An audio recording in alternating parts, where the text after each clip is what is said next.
पिछले सब्जेक्ट के विषय में कोई प्रश्न है? किसी को कुछ पूछना है?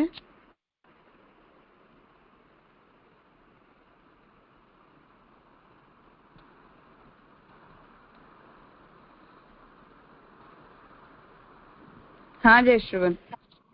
हाँ રાજા, પ્રણામ, દંડવત પ્રણામ. એટલે મારી પાસે ઝેરોક્સ છે ને, એમાં પેજ નંબર 74 છે. ત્યાં એવું કીધું છે, अतएव महाप्रभु कहते हैं कि रूप सृष्टि को में द्वैत को स्वीकार करके भी चले तब भी नाम रूप सृष्टि के जो जीव चेतना के धर्मतया सनातन सूक्ष्म कुटस्थ चैतन्य रूप होती है. तो जीव चेतना धर्मतया वो बात समझ में नहीं आ रही, એટલે નથી समझाती. उसमें तो नित्यतया द्वैत यदि मिथ्या न माने ए बाद में पछीनी खबर पड़े છે, પણ આ जीव चेतना के धर्मतया એ ત્યાં શું નામ સૃષ્ટિમાં એ ટાઇટલ જરા કેવું પડશે, કેમ કે મારી પાસે પુસ્તક બીજી છે તો મને મળે નહીં.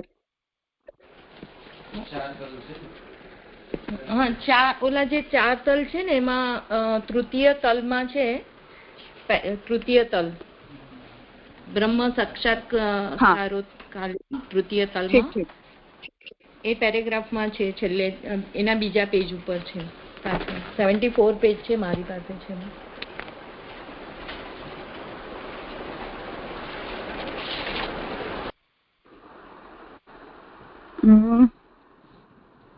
એક મિનિટ. હા ઠીક. ભાગવત ને સુબોધીનું છે ને, જેને મળી ગયું. तात्पर्य यहाँ महाप्रभु जी का ये है कि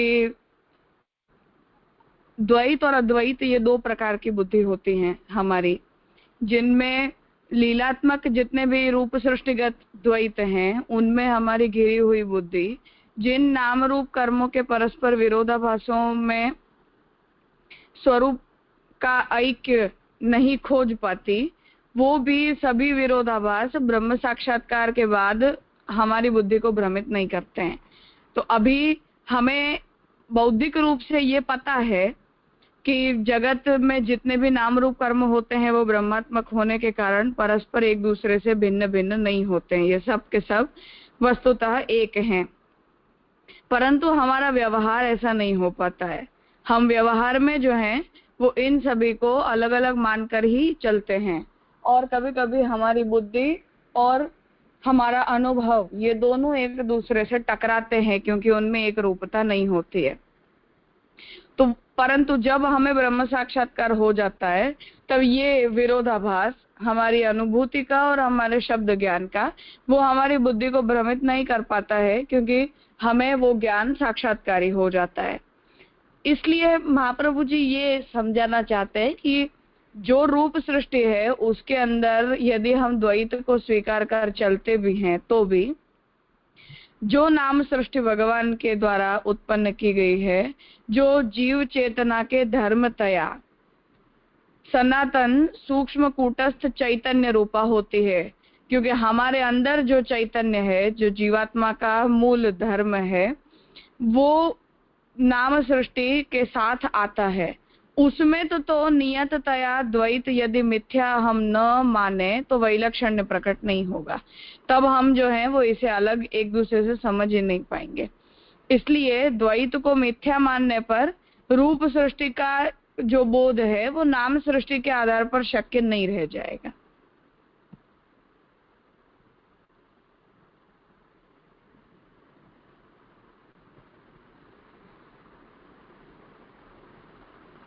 પણ એ રૂપ સૃષ્ટિનો બોધ જે છે નામ સૃષ્ટિના આધાર પર શક્ય નહીં થાય, તો જીવની જે ચેતના છે એનાથી એને નિત્યતા સૂક્ષ્મ એને કુટસ્થ ચૈતન્ય થાય હોય છે. તો એને પછી એની સાથે કેવી રીતે સમજવું એ નથી થોડું હજી થતું. तात्पर्य ये है कि नाम सृष्टि से हमें ये बात समझ में आती है कि अद्वैत होता है. रूप सृष्टि में हमें अनुभूति हमारी ये होती है कि हर एक नाम रूप कर्म एक दूसरे से अलग अलग होते हैं, उनमें अद्वैत की दृष्टि हमारी अभी तक नहीं बनती है. ब्रह्म साक्षात्कार हो जाने के बाद जैसे मानो आस्करण राजा हो, ऐसे लोग कि जिन्हें ब्रह्मानुभूति हो गई है, या जैसे वामदेव जी हो, तो उनको तो चलो ऐसी व्यसन की अवस्था थी जिसमें उन्हें अपने देह का भी भान नहीं रह गया था, परंतु ऐसी अवस्था यदि न हो तो जो लोग जीवन मुक्ति की अवस्था तक पहुंच जाते हैं, ऐसे जीवन मुक्ति की अवस्था पर पहुंचे हुए लोगों को संसार में रहते हैं, हमारी तरह ही व्यवहार करते हैं, परंतु फिर भी वो हमारी तरह सांसारिक अहंता ममता में बंधते नहीं हैं। भले ही इन सभी को वो अलग अलग मान कर चले, हमारे जैसा ही व्यवहार करें, फिर भी उनकी बुद्धि को ये सारे रूप सृष्टि के द्वैत डिस्टर्बेंस क्रिएट नहीं करते हैं। इसलिए महाप्रभु जी हमें ये समझाना चाहते हैं कि रूप सृष्टि में यदि हम द्वैत को स्वीकार भी लें कि चलो सब कुछ अलग अलग होता है, हर रूप अलग अलग रूप है, हर नाम कर्म ये सब अलग अलग हैं, ऐसा यदि हम मान भी लें तो भी जो नाम सृष्टि भगवान की बनाई हुई है, जो हमारी जीव चेतना के धर्मतया सनातन रहती है, नाम सृष्टि नाशवंत नहीं है। अभी सर्वनिर्णय में हम ये बात देख रहे हैं कि वो हमारी जीव चेतना का धर्म है, ज्ञान ये हमारे जीव चेतना का धर्म है, वो नाम सृष्टि उस ज्ञान को उजागर करती है। तो नाम सृष्टि जो जीव चेतना के धर्मतया है, जो सनातन है, नाशवंत नहीं है, जीव नाम सृष्टि कभी खत्म नहीं होती, जो सूक्ष्म है, कूटस्थ है और चैतन्य रूपा जो हमारी जीव चेतना में वो नाम सृष्टि रही हुई है, उसमें तो हमें नियततया द्वैत को मिथ्या ही मानना पड़ेगा, क्योंकि यदि हम द्वैत को मिथ्या नहीं मानेंगे तब फिर मुक्ति योग्य ज्ञान हमें हो ही नहीं सकता है। मुक्ति प्राप्त करने लायक हमारी अंडरस्टैंडिंग ही डेवलप नहीं हो सकती है। तो कोई भी व्यक्ति यदि उस द्वैत को मिथ्या नहीं मानेगा, द्वैत को सत्य मानकर चलेगा, तो मुक्ति प्राप्त करने के लिए प्रयत्न क्यों करेगा?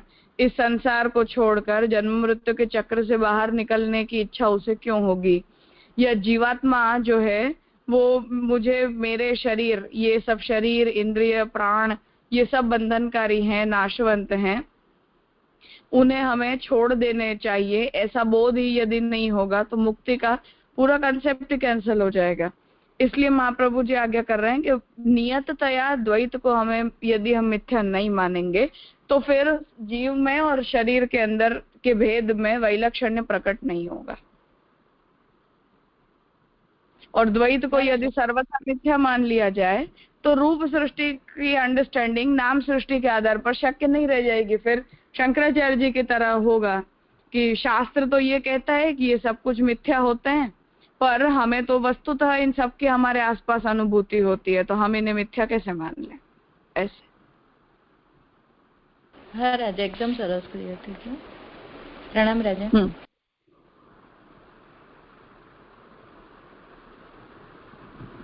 और कोई?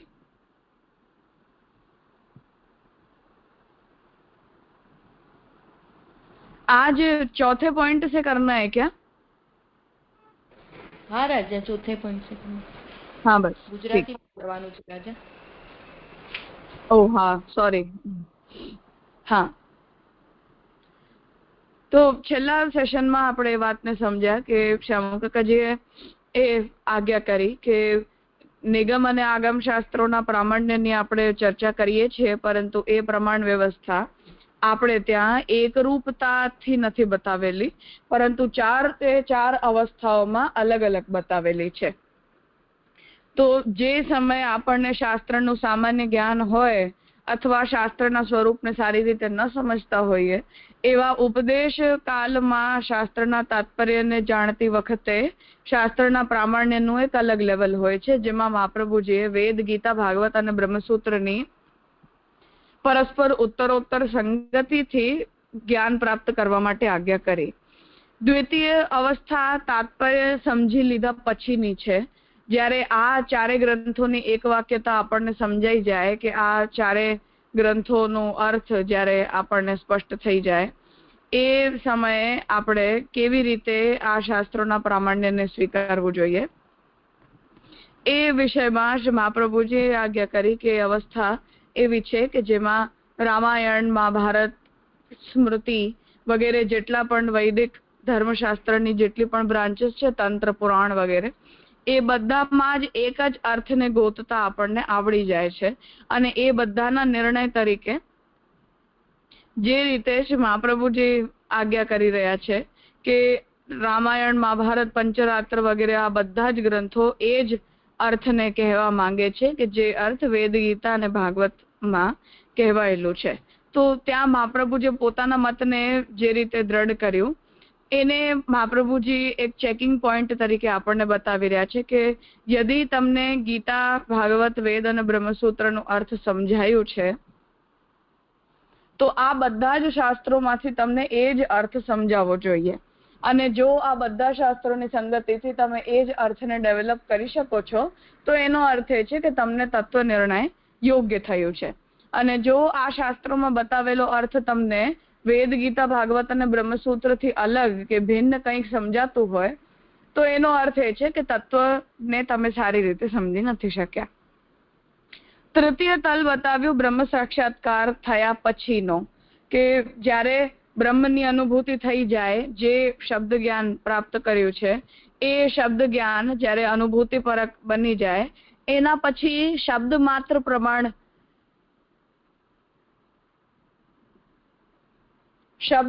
પ્રમાણ છે એ આજ્ઞા શ્રી મહાપ્રભુજીએ કરી.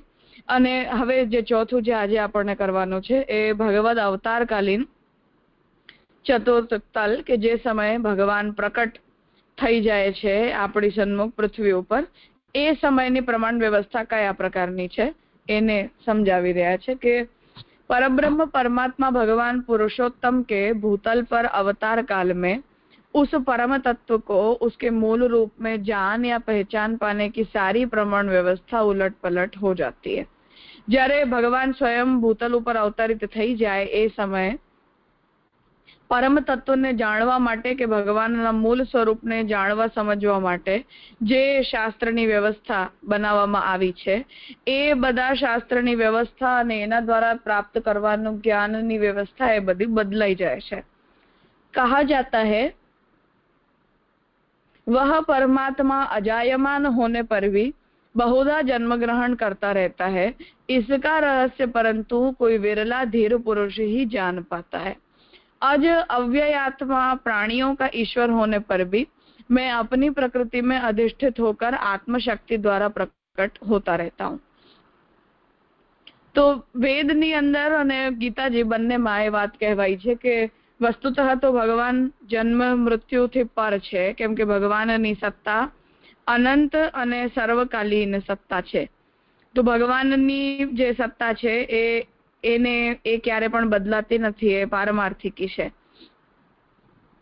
એવી અવસ્થામાં વ્યક્તિ જે છે એને ભગવાન જ્યારે પૃથ્વી ઉપર અવતરિત થઈ જાય ત્યારે એમને કેવી રીતે જાણવા કે સમજવા જોઈએ, અથવા જે ભગવાન અજન્મ હોવા છતાં પણ અવતરિત થયા છે એમના અવતારને કઈ રીતે સમજવું જોઈએ. તો એના માટે શાસ્ત્ર એ કહે છે કે જે વ્યક્તિ ધીર હોય, જે વ્યક્તિ શાસ્ત્રને બહુ સારી રીતે સમજી શક્યો હોય એ જ ભગવાનના અવતારકાલીન સ્વરૂપને જાણી શકે છે. ગીતાજીમાં ભગવાન એ આજ્ઞા કરે છે કે ભગવાન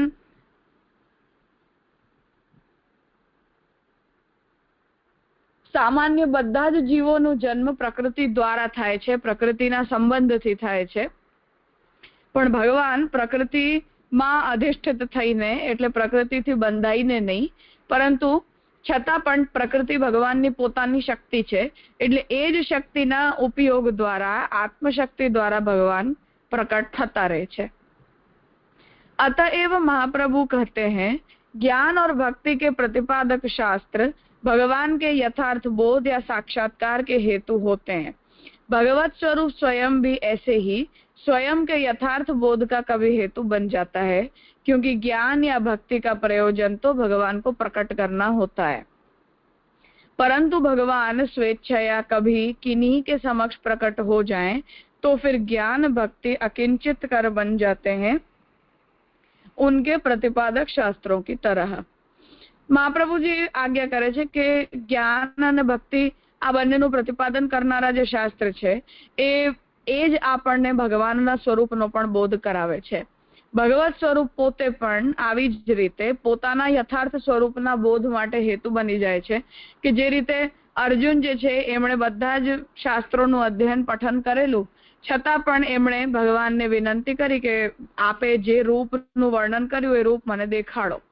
ત્યારે ભગવાન જે છે એ રૂપમાં પ્રકટ થયા અને અર્જુને જ્યારે ભગવાનના વિરાટ સ્વરૂપના દર્શન કર્યા ત્યારે એ વિરાટ સ્વરૂપના દર્શનથી જ જે છે એ અર્જુનને ભગવાનના વચનોનું સારું જ્ઞાન થયું, યોગ્ય જ્ઞાન થયું.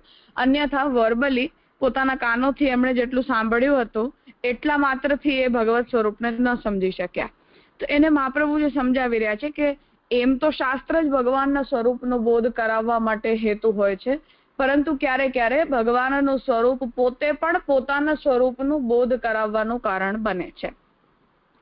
क्योंकि ज्ञान या भक्ति का प्रयोजन तो भगवान को प्रकट करना होता है, परंतु भगवान स्वेच्छा या कभी किन्हीं के समक्ष प्रकट हो जाएं तो फिर ज्ञान भक्ति अकिंचित कर बन जाते हैं उनके प्रतिपादक शास्त्रों की तरह.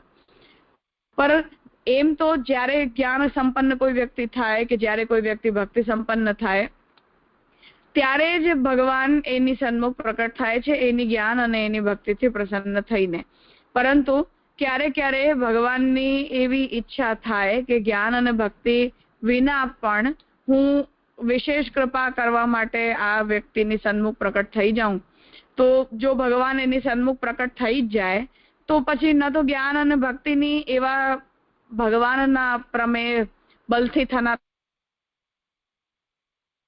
રહી જાય છે અને ન જ જે છે એનું નિરૂપણ કરનારા શાસ્ત્રોની, કેમ કે એ વ્યવસ્થા તો ભગવાનના પ્રમેય બલથી ચાલનારી व्यवस्था થઈ गई. वैसे उपनिषदों ने ब्रह्म को जो अणु से अणुतर तो महान से महत्तर माना, उसके आधार पर महाप्रभु कहते हैं अणु परिमाण लेकर प्रकट होने पर भी ब्रह्म व्यापकता का निर्वाह यथावत कर पाता है, जैसे श्री कृष्ण अपनी यशोदा मैया की गोद में लेटे हुए होने पर भी निखिल ब्रह्मांड के आधार बने रहते हैं. किसी भी प्रमाण का प्रामाण्य उसकी प्रमेयभूत वस्तु के सर्वथा अनुरूप होने पर निर्भर करता है, परंतु भूतल पर अवतीर्ण होने पर भगवान जैसा अपना स्वरूप गुणधर्म या लीला प्रकट करते हैं तदनुसार शास्त्र में यदि निरूपण न भी मिलता हो एतावता न तो उस स्वेच्छया ग्रहित रूप गुण या लीला को और न उसके अप्रतिपादक शास्त्र निरूपणों को ही अप्रामाणिक माना जा सकता है. तो પ્રમાણનું પ્રામાણ્ય એની પ્રમેયભૂત વસ્તુથી સર્વથા અનુરૂપ હોવા પર નિર્ભર કરે છે, કેમ કે જેમ ભાગવત છે એ ભગવાનના રૂપનું નિરૂપણ કરે છે એટલે ભાગવત પ્રમાણ છે, કેમ કે એ ભગવાન રૂપી પ્રમેયનું નિરૂપક શાસ્ત્ર છે. પરંતુ ભૂતલ ઉપર જ્યારે ભગવાન અવતીર્ણ થાય છે ત્યારે ભગવાન પોતાની અંદર વિવિધ પ્રકારના ગુણધર્મ, અનેક પ્રકારની લીલા, વિવિધ પ્રકારનું સ્વરૂપ પ્રકટ કરે છે. અને ઘણી વખત જેવું ભગવાને એ અવતાર કાલમાં પોતાની અંદર રૂપ પ્રકટ કર્યું, પોતાની અંદર જેવા ગુણ પ્રકટ કર્યા એનું વર્ણન શાસ્ત્રની અંદર ન પણ મળે, કેમ કે ભગવાન તો ભક્તના ભાવાનુરૂપ પ્રકટ થઈ જાય છે. તો ભક્ત એવી ઈચ્છા રાખે કે મને આ રૂપમાં ભગવાનના દર્શન કરવા છે અથવા ભગવાન આ રૂપમાં મને ગમે છે, તો ભગવાન એ રૂપની અંદર એની સામે પ્રકટ થઈ જાય છે. તો એ સમયે પછી શાસ્ત્રના નિરૂપણો કે જેમાં ભગવાનનું કોઈ પર્ટિક્યુલર રીતે નિરૂપણ કરવામાં આવ્યું હોય એ બધા જ શાસ્ત્રના નિરૂપણોની આવશ્યકતા નથી રહી જતી, એ બધા વ્યર્થ થઈ જાય છે. તો એ પર્ટિક્યુલર સમય માટે એમના વ્યર્થ થઈ જવાનો અર્થ ફરીથી પણ એવો નથી થતો કે એ શાસ્ત્ર અપ્રમાણ થઈ ગયા, કે હવે એ શાસ્ત્રોનું પ્રામાણ્ય ન રહી ગયું, કેમ કે એ સમયે તો ભગવાને પોતાના પ્રમેય બલથી પોતાની અંદર કોઈ એવું વિચિત્ર રૂપ પ્રકટ કર્યું છે, શાસ્ત્રથી અલગ એવું કોઈ રૂપ પ્રકટ કર્યું છે કે જેને મે બી એ સમય આપણે સમજી ન શકીએ. ફોર એક્ઝામ્પલ, જેમ નરસિંહજીના રૂપમાં ભગવાન પ્રકટ થઈ ગયા. હવે નરસિંહજીના રૂપમાં જ્યારે ભગવાન પ્રકટ થયા એ સમયે ભગવાનના એવા રૂપને કોઈએ જાણ્યું, સાંભળ્યું નહીં હતું ને એટલે જ દેવતાઓ પણ જ્યારે ભગવાનના દર્શન કરવા માટે બધા આવ્યા ત્યારે એ લોકો પણ ભગવાનના એવા અલગ પ્રકારના રૂપને જોઈને ગભરાઈ ગયા કે આ શું થઈ ગયું, આવા ભગવાન કેવી રીતે પ્રકટ થઈ ગયા, કે જેમનું શ્રીઅંગ જે છે એ કોઈ પણ શાસ્ત્રની અંદર નિરૂપિત વર્ણન પ્રમાણે આપણને સમજાય એવું નથી, અલગ જ મુખારવિંદ, અલગ જ આકાર, પણ એ સમયે ભક્તોદ્ધારાર્થ એવા જ પ્રયોજનથી ભગવાન પ્રકટ થયા, તો ભગવાને પોતાની અંદર એ પ્રકારના રૂપને એક્ઝિબિટ કર્યું. તો આ આવશ્યકતા અનુસાર સમયાનુરૂપ ભગવાને પોતાની અંદર એ રૂપને પ્રકટ કર્યું છે, જેનું વર્ણન શાસ્ત્રની અંદર મળવું મુશ્કેલ છે. પણ એનું વર્ણન શાસ્ત્રમાં નથી મળતું એનો અર્થ એ નથી કે એ બધા જ શાસ્ત્રો જે છે એ વ્યર્થ થઈ ગયા કે ખોટા થઈ ગયા, કે એ બધા વર્ણનો ની અંદર નિરૂપિત જે ભગવાનનું સ્વરૂપ છે એ ખોટું થઈ ગયું, એવો પણ એનો અર્થ નથી થઈ જતો. अवतार और अनवतार कालों के व्यवस्थित विकल्प के आधार पर दोनों ही प्रामाणिक हो सकते हैं, કેમ કે સમયાનુરૂપ આની પ્રામાણ્ય અપ્રામાણ્યતાનો વિચાર થવો જોઈએ. ब्रह्मरूप तत्व इत्थम भाव और अनित्थम भाव दोनों को ही एकतया वस्तुतः प्रकट करता हो, तो इत्थम भाव बोधक प्रमाण की तरह अनित्थम भाव बोधक प्रमाण को भी अप्रमाण माना नहीं जा सकता है. એટલે બ્રહ્મનું રૂપ આવું હોઈ શકે છે અને આવું નથી હોઈ શકતું. જો આ બે રીતે આપણે એની અંદર વિભાજન કરતા હોઈએ, આવું છે અને આવું નથી, તો જો એમાંથી આવું હોવું એ પ્રમાણ હોઈ શકે છે, તો બ્રહ્મ આવા નથી હોઈ શકતા એ વાતને પણ આપણે અપ્રમાણ નથી કહી શકતા, કેમ કે બ્રહ્મ સર્વરૂપ હોવાને કારણે બધું જ હોઈ શકે છે. ब्रह्म विशेष्यक किन्हीं विशेष नाम रूप कर्मों की प्रकारता की बोधक अनुभूति में उस ब्रह्म के अन्य असंख्य नाम रूप कर्म भाषित न होते हों, तो केवल इतने से अपराध के कारण वह विशेष नाम रूप कर्म प्रकारता की अनुभूति अप्रामाणिक मानी नहीं जा सकती है. तो ब्रह्मना विषयમાં કોઈ આવા નામરૂપ કર્મોનો બોધ આપણને થતો હોય કે આ બધા નામરૂપ કર્મો બ્રહ્મના આ રીતે ધારણ કરેલા છે, તો આટલા બધા અસંખ્ય નામરૂપ કર્મોમાં જો કોઈ જગ્યાએ આપણને બ્રહ્મ એ રૂપમાં કે એ નામથી કે એ કર્મથી કોઈ સમય સુધી જો ભાષિત ન પણ થતા હોય, તો એનો અર્થ એવું નથી કે એવા નામરૂપ કર્મના રૂપમાં બ્રહ્મ ક્યારે બની જ ન શકે. તો ઘણી બધી વસ્તુઓ આપણે પહેલા ન જોઈ હોય કે એની અનુભૂતિ આપણે પહેલા ન કરી હોય, એવી બધી વસ્તુ દુનિયાની અંદર આવી જતી હોય છે. અથવા જ્યારે જમીનની અંદર આપણે ખોદકામ કરીએ કે બીજા કોઈ રીતે સાયન્ટિસ્ટ કોઈ ડિસ્કવરી કરે, એ સમયે એવા ઘણા બધા નામરૂપ કર્મો પ્રકટ થઈ જતા હોય છે કે જેને આપણે પહેલા ક્યારે ન જોયા હોય અથવા જેમની આપણે પહેલા ક્યારે અનુભૂતિ ન કરી હોય. તો આપણે એવું ચોક્કસ કહી શકીએ કે આ કંઈક નવું છે, આને આપણે પહેલા ક્યારે નથી જોયું, પણ એનો અર્થ એવો નથી કે બ્રહ્મ આવા હોઈ જ ન શકે, કે એ રૂપમાં આપણે બ્રહ્મને સ્વીકારી જ ન શકીએ. તો આટલા અસંખ્ય નામરૂપ કર્મો બ્રહ્માંડની અંદર જો પ્રકટ થયા હોય, તો બ્રહ્મ પોતાનામાં અવતાર કાળમાં જો કોઈ નવા રૂપને પ્રકટ કરે અથવા કોઈ નવા નામ કે અલગ પ્રકારના ગુણધર્મને પ્રકટ કરે, તો આટલી સૃષ્ટિની અનંતતાની અંદર એવા નામરૂપ કર્મોમાં પણ બ્રહ્મનું અસ્તિત્વ સંભવ છે. આટલા વિષયમાં જો કંઈ પૂછવું હોય તો પૂછી લો, પછી આગળ કરીએ.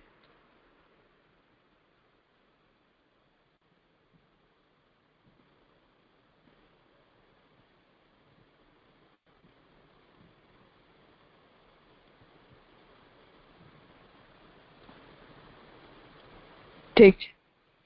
मूल में तो ब्रह्म सारे के सारे रूपों को धारण कर उन रूपों के अनुरूप नामों को भी धारण करता है.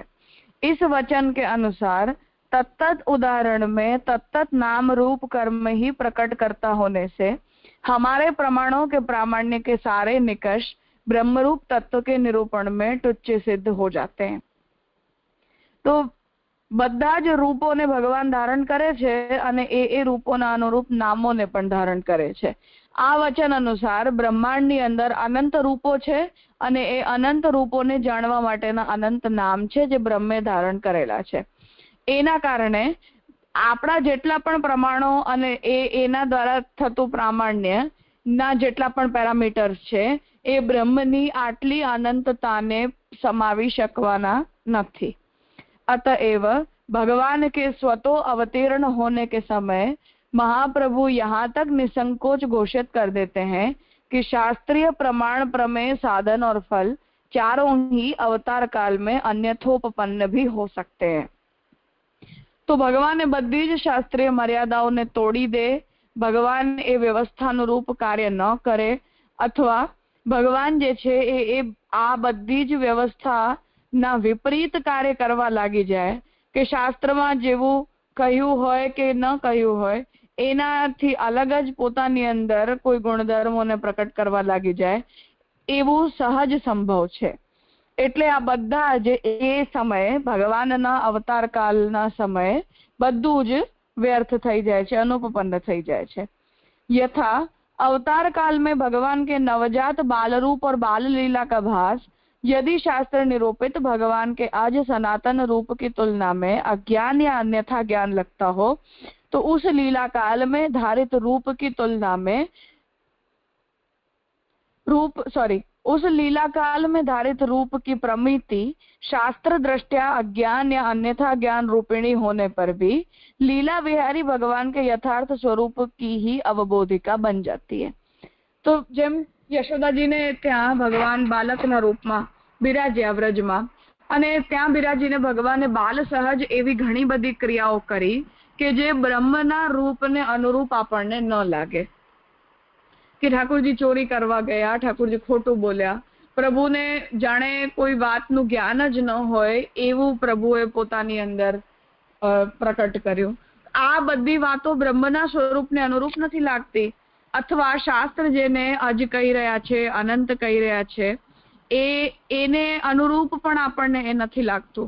छतां पण ज्यारे भगवाननी एवी बाल लीलाने आपणने समजवी होय ए समय तो आपने ब्रह्म भगवानना एवा बालक रूपने ज सारी रीते जाणवू के समझवू पड़शे। त्यारे शास्त्र थी विपरीत आ आचरण छे, अथवा शास्त्रमा ब्रह्मनु जेवू निरूपण करवामां आव्युं छे एवुं निरूपण नथी, एवुं आपणे नहीं कही शकीए। अज्ञानम अन्यथा ज्ञानम प्रमाणम भक्ति हेतुकम, यहाँ भक्ति हेतुकम पद लीलात्मक मानसिक आकर्षण से जन्य जो भक्ति उससे प्रकट होने वाला अज्ञान या अन्यथा ज्ञान के अभिप्रायवश है। तो अज्ञान अने अन्यथा ज्ञान ए भक्ति ने उत्पन्न करवामां प्रमाण होय छे। आवी ज्यारे महाप्रभुजी भागवतार प्रकरणमां आज्ञा करी रह्या छे त्यारे भक्ति हेतुकम शब्दनो अर्थ लीलात्मक मानसिक आकर्षण थी जन्य जे भक्ति छे कि प्रभुनी लीलाओने जोईने आपणुं मन मोहित थई जाय, आकर्षित थई जाय, एनाथी जन्य जे भक्ति ए भक्तिथी प्रकट थवावाळुं अज्ञान के अन्यथा ज्ञान एनो प्रभाव एना अभिप्रायथी महाप्रभुजी आ वात कही छे। एटले प्रभुनुं आवुं अज्ञान देखाडवुं के हूँ नथी जाणतो के आ कोणे कर्युं, के भगवाननी अंदर एवी क्रिया के ए प्रकारना गुण बताववा के ए यशोदाजी थी डरी जता होय के गोपीजनोनी सामे रड़वा के नाचवा लागी जता होय, तो आवी भगवाननी क्रियाओ वस्तुतः आपणा हृदयमां भक्तिने प्रकट करनारी छे, अथवा भगवान पोतानी अंदर आ प्रकारनुं बाल सहज लौकिक कृत्य एटला माटे प्रकट करी रह्या छे के जेनाथी ए गोपीजनोनो भाव संतुष्ट थाय। आ अभिप्राय ત્યાં ભગવાનની લીલાનું છે। ભગવાન નાના બાલક છે કે જેમને કોઈ વાતનું જ્ઞાન ન હોય કે ભગવાન કંઈ જાણતા ન હોય એવું એક્ઝિબિટ કરવા માટે એ બધી લીલાઓ ત્યાં નથી બતાવવામાં આવી। તો જે લીલાઓ સામાન્ય કોઈ વ્યક્તિને તુચ્છ લાગી શકે કે ભગવાનના યોગ્ય કે ભગવાનના અનુરૂપ ન લાગી શકે એવી બધી લીલાઓ વસ્તુતઃ ભગવાન તો કરી રહ્યા છે પોતાના ભક્તોના ભાવને પોષિત કરવા માટે। तो एने महाप्रभु श्यामकाकाजी अहीं प्रमाण तरीके बतावी रह्या छे के आ वचनना आधारे आपणे वातने समजवी जोईए के आ बधा ज शास्त्रोनुं वस्तुतः जे तात्पर्य छे ए एटले भगवाननी आवी लीलाओ के जे आपणे ब्रह्मने अनुरूप वस्तुतः नथी लागती ए बधी लीलाओ आपणा हृदयमां भक्तिने प्रकट करनारी छे। अतएव शास्त्रों में निंदित काम, क्रोध, भय, द्वेष, मोह आदि मनोवृत्तियां भी भगवत प्राप्ति में असाधन नहीं प्रत्युत फलोपघातक या बाधक ही होती हैं। फिर भी अवतार काल में भगवान चाहे तो वह इष्टतम फल की साधन बन जाती है। भागवत में आता है कि गोपिकाएं काम भाव से, कंस भय भाव से, चैत्य आदि नृप द्वेष भाव रखकर यादवों में वृषणी कुल वाले श्री कृष्ण को अपना सगा संबंधी मानकर बड़े बड़े ज्ञानियों को दुर्लभ ऐसे भगवान को ये अवतार कालिक जन सुलभतया पा सके, इसी तरह प्रमाण और प्रमेय में भी अन्यथा भाव प्रकट हो सकता है। तो जे काम क्रोध लोभ मोह वगैरह षडभाव विकार મોક્ષની અંદર બાધક સાબિત થાય છે અને એ મોક્ષના ઉપકારી નથી હોતા, એ બધા જ ભાવો વસ્તુતઃ જ્યારે ભગવાન અવતાર કાળમાં પ્રકટ થાય ત્યારે ભગવત સ્વરૂપને પ્રાપ્ત કરવા માટે ઉપકારી સિદ્ધ થઈ જાય છે। જેના માટે અહીં ઉદાહરણ આપ્યું કે ભગવાન જે છે એ ગોપિકાઓને કામ ભાવથી પ્રાપ્ત થયા, કંસને ભય ભાવથી પ્રાપ્ત થયા, તો આવા બધા ભાવોથી પણ ભગવાનની અંદર એમના ચિત્તનો નિરોધ થયો। તો મોટા મોટા જ્ઞાનીઓને દુર્લભ જે ભગવાન છે એ અવતાર કાળના સમયે આવા મુક્તિની અંદર બાધક તત્વો દ્વારા પણ ભક્તોના નિરોધના સાધન બની જતા હોય છે। એટલે પ્રમાણ અને પ્રમેયની અંદર પણ અવતાર કાળમાં અન્યથા ભાવ આવી શકે છે, એનું સ્વરૂપ शास्त्रीय फॉर्मेट करता बदलाई सके छे। यूं भगवान के अवतीर्ण होने पर प्रमाण प्रमेय व्यवस्था और साधन फल व्यवस्था में सब कुछ उल्टा पुल्टा हो जाता है।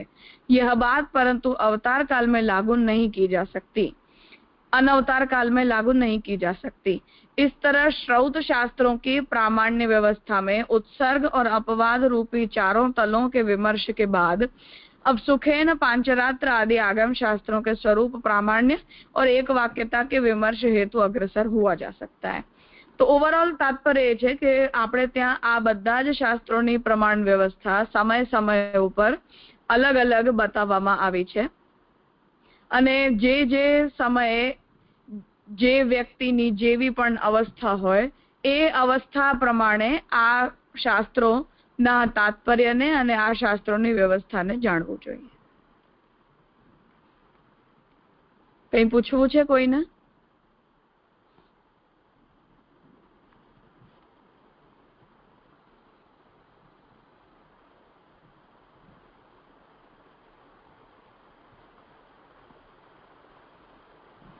हाँ बोलो मीनाबेन।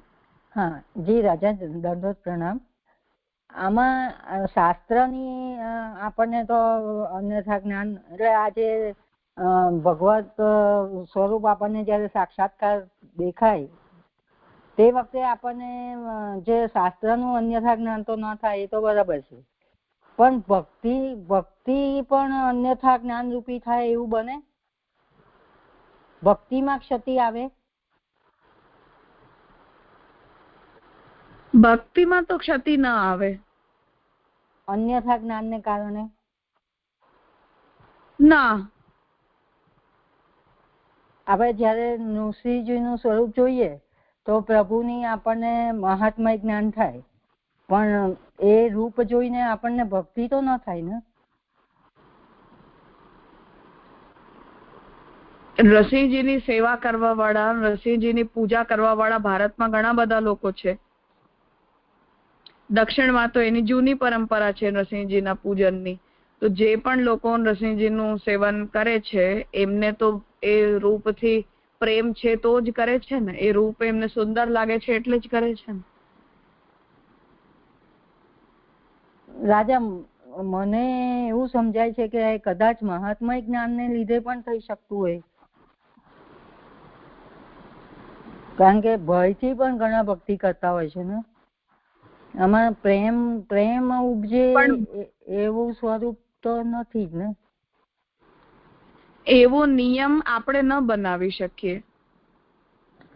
મને કોઈ રૂપ ન સુંદર લાગે અથવા મને આ રૂપમાં ભગવાન ન સ્વીકૃત લાગતા હોય એનો અર્થ એવો નથી કે બીજા કોઈને પણ ન લાગે।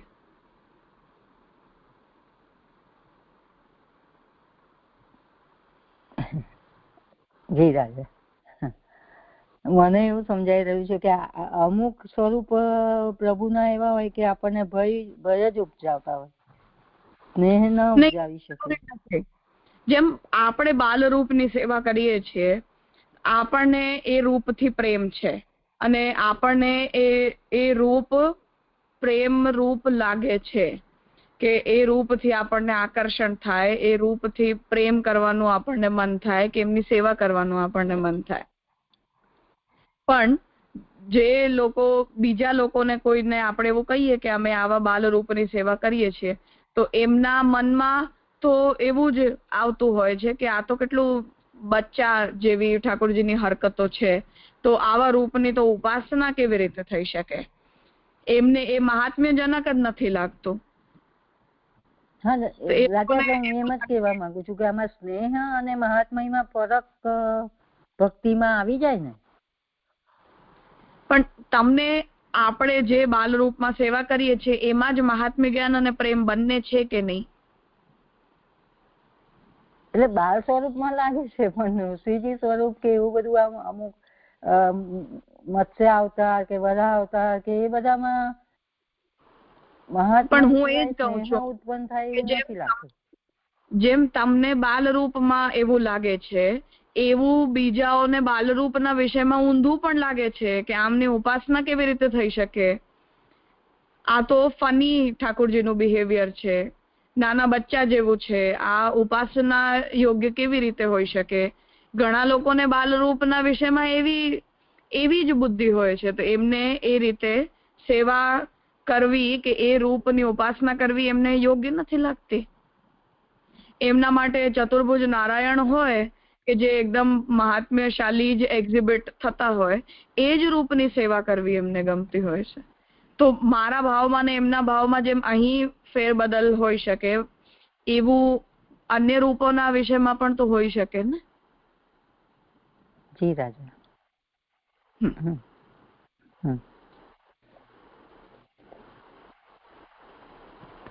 હા થયું. હા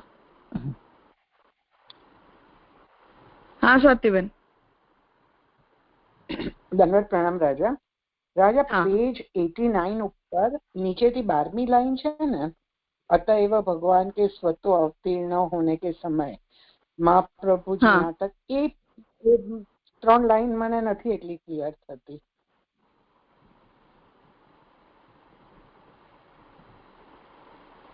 એક મિનિટ, આ પેજ નંબર બધાની અંદર અલગ અલગ છે, મને પેરેગ્રાફ કયો તો ઠીક રહેશે.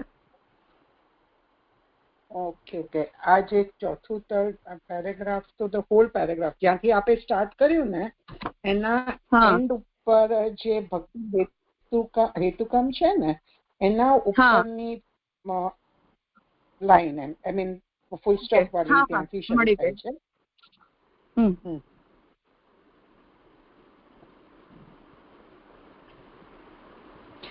તાત્પર્ય એ છે કે આપણે એવું ન વિચાર્યું હોય કોઈ દિવસ, જેમ જે સમયે હિરણ્યકશિપુએ વરદાન માંગ્યું કે કોઈ એ મારી મૃત્યુ ન તો મનુષ્યના હાથે થાય, ન પ્રાણીના હાથે થાય, યા ન દેવતાના હાથે થાય, ન દાનવના હાથે થાય, ન પૃથ્વીમાં થાય, ન આકાશમાં થાય, વગેરે વગેરે, ત્યારે એને પણ એવું મનમાં હશે કે મેં જે વરદાન માંગ્યું એનાથી તો હવે હું અમર બની ગયો.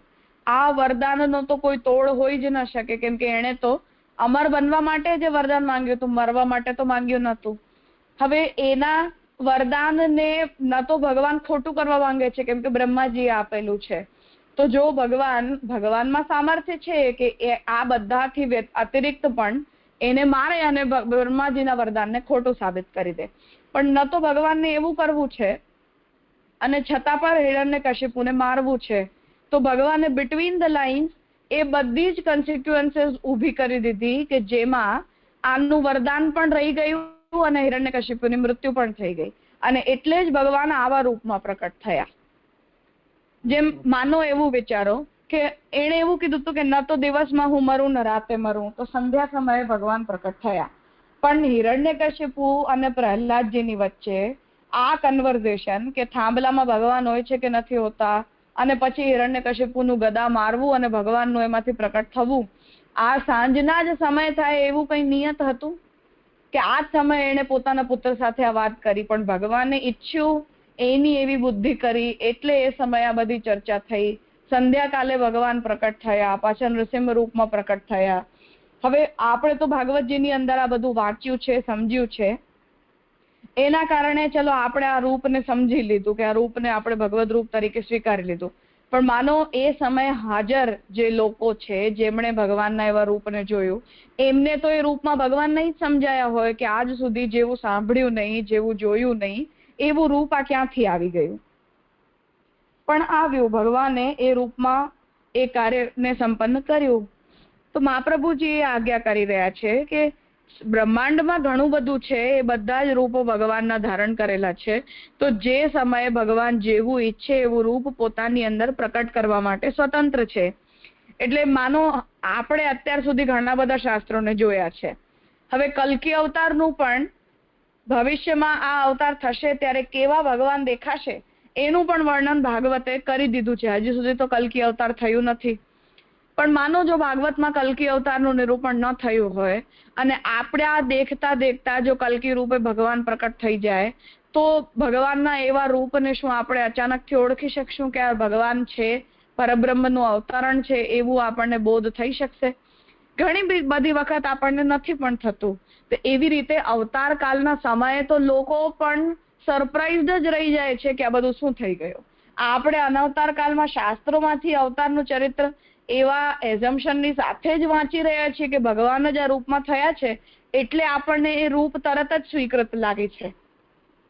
એટલે મહાપ્રભુજી આજ્ઞા કરી રહ્યા છે કે શાસ્ત્રીય પ્રમાણ, પ્રમેય અને સાધન ફલ આ ચારેની વ્યવસ્થા ભગવાનના અવતાર કાલમાં આખી જ બદલાઈ જાય અથવા શાસ્ત્રીય વ્યવસ્થાને ભગવાન કન્સિડર જ ન કરે એવું પોસિબલ છે જ. જેમ વ્રજભક્તોના કેસમાં પણ ભગવાને આખી વ્યવસ્થાને બદલી દીધી કે આવા લોકોને મુક્તિ મળી જ ન શકે. શાસ્ત્ર એવું કીધું કે જે લોકોને શાસ્ત્ર જ્ઞાન ન હોય, શાસ્ત્રની વ્યવસ્થાને જે સમજતા ન હોય, ભગવાને કીધું કે હું મુક્તિથી પણ વધારે એમને ફલ આપીશ. એ શાસ્ત્ર એવું કે છે કે આવા પ્રાકૃત દેહની સાથે તો આપણે ભગવદ લોકમાં જઈ જ ન શકીએ, તો ભગવાને એ બધા જ વ્રજભક્તોને એવા પ્રાકૃત દેહની સાથે જ ભગવત લોકમાં લઈ ગયા. એને મહાપ્રભુજી સમજાવી રહ્યા છે કે બધી જ વ્યવસ્થાને ભગવાન ત્યાં ખોટી જ સાબિત કરી દે કે બદલી જ દે એવું સંભવ છે, ચોક્કસ સંભવ છે. જી રાજા, ક્લિયર થયું. અને અહીંયા પેજ 90 ઉપર જ્યાં તમે આપે એન્ડ કર્યું ને કે શાસ્ત્રો की प्रमाण व्यवस्था उत्सर्ग और अपवाद रूपी चारों तलों के विमर्श में, तो અહીંયા ઉત્સર્ગ અને અપવાદની સાથે પ્રતિપ્રસવ નહીં આવે?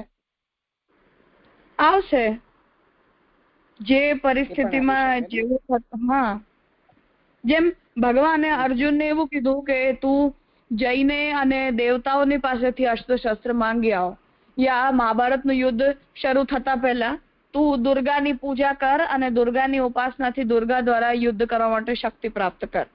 હવે ભગવાન જેવા સારથી, ભગવાનની હાજરી, ભગવાનના સેવક તરીકે હનુમાનજી ધ્વજામાં બિરાજ્યા, હવે દુર્ગાને દેવતાઓની દ્વારા શક્તિ પ્રાપ્ત કરવાની જરૂર ક્યાં છે?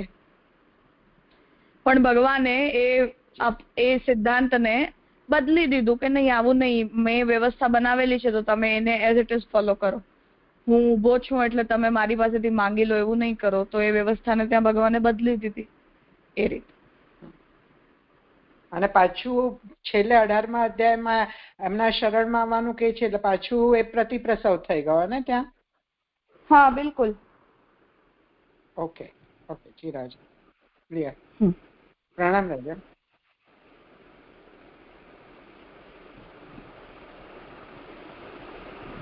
બીજા કોઈને કઈ પૂછવું છે?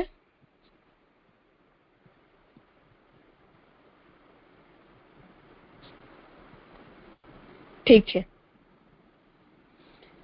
તો અત્યાર સુધી એ પ્રમાણ વ્યવસ્થાને શ્યામકાકાજીએ સ્પષ્ટ કરી કે આ ચારે અવસ્થાઓમાં આ શાસ્ત્રોની પ્રામાણ્ય અપ્રમાણ્યની વ્યવસ્થા અલગ અલગ હોય છે.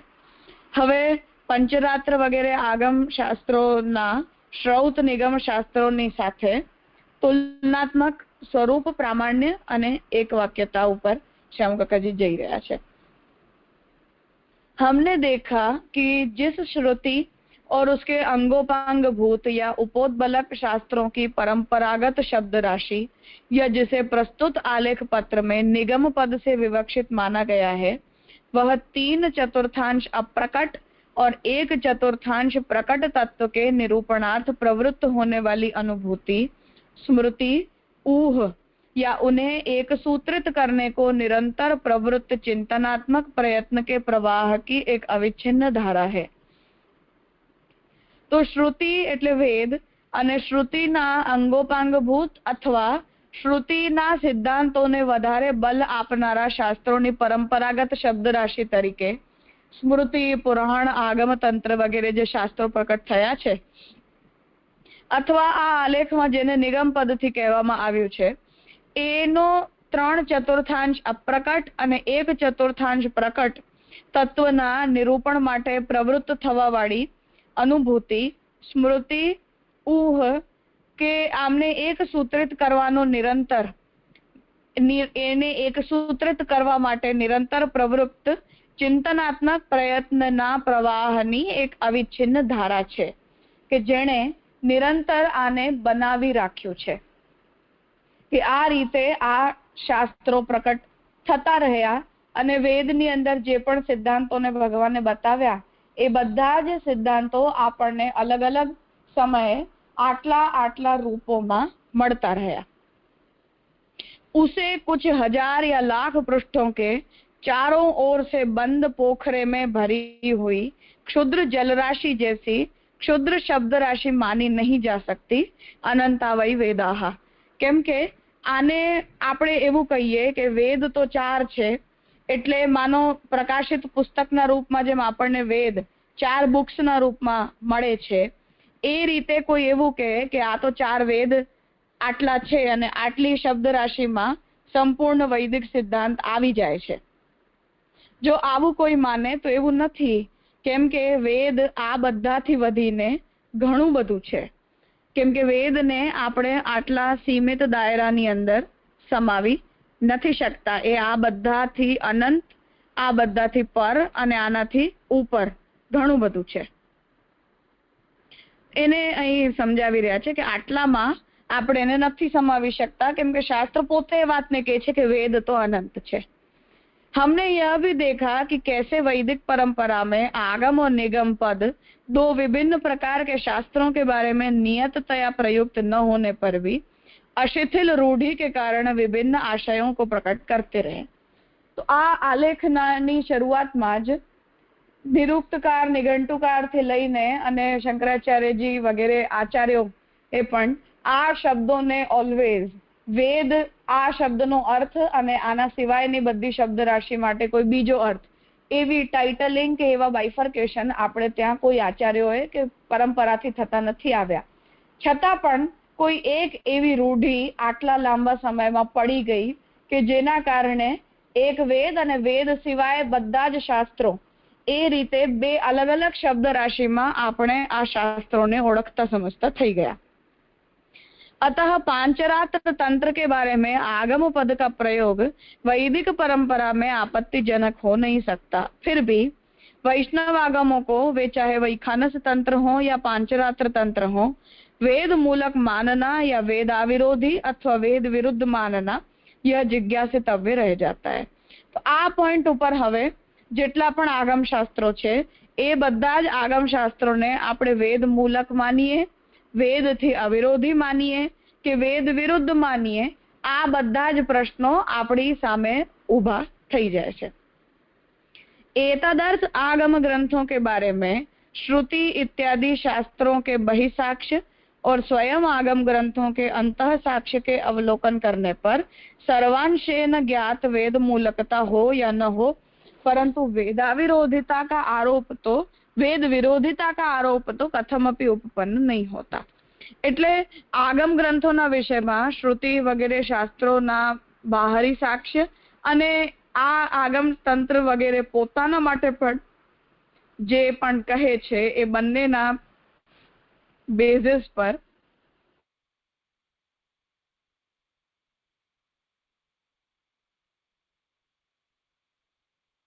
સંપૂર્ણ રીતે વેદની સિનોનિમ તરીકે આ બધા, એટલે જે કંઈ પણ વેદમાં કહ્યું છે એને એઝ ઇટ ઇઝ અહીં કહેવામાં આવ્યું છે કે નહીં એવું આપણે બોલી શકીએ કે ન બોલી શકીએ, પરંતુ કમ સે કમ આ વેદ વિરોધી છે એવું તો ન જ કહી શકાય। अतः सर्वप्रथम ब्रह्म सूत्रों पर भगवत पाद श्री शंकराचार्य के भाष्य में इससे संबंध प्रकरण का विमर्श कर लेना उपकारक होगा। ब्रह्म सूत्र के द्वितीयाध्याय के द्वितीय पाद के उपक्रम में भाष्यकार कहते हैं कि उपनिषद वचनों की ब्रह्म परता के प्रतिपादनार्थ प्रवृत्त इन सूत्रों को परमत निराकरण की आवश्यकता ही होनी तो नहीं चाहिए थी, फिर भी मुमुक्षु जनों के लिए मोक्ष साधनों का उपदेश भी सूत्र निर्माण का प्रयोजन होने से तथा परमतों के प्रवर्तकों की सर्वज्ञतया प्रसिद्धि के कारण उन मतों के भी मोक्षार्थ अनुसरणीय मानने की संभावित भ्रांति से मुमुक्षु को बचाना ही अतः परमत निराकरण का मुख्य प्रयोजन है। तदनुसार सांख्य, योग, न्याय, वैशेषिक, बौद्ध, जैन, पाशुपत और अंत में पांचरात्र मतों की आलोचना ब्रह्मसूत्र के भाष्य में यहाँ स्वयं भाष्यकार द्वारा प्रस्तुत समाधान नितांत अवधेय है। तो શંકરાચાર્યજીએ જે છે એ દ્વિતીય પ્રકરણના ભાષ્યમાં એ વાત કહી કે ઉપનિષદ વચનો બ્રહ્મનું નિરૂપણ કરનારા છે અને ઉપનિષદ વચનોની બ્રહ્મપરતાનું પ્રતિપાદન કરવા માટે આ બધા જ બ્રહ્મસૂત્રો પ્રવૃત્ત છે।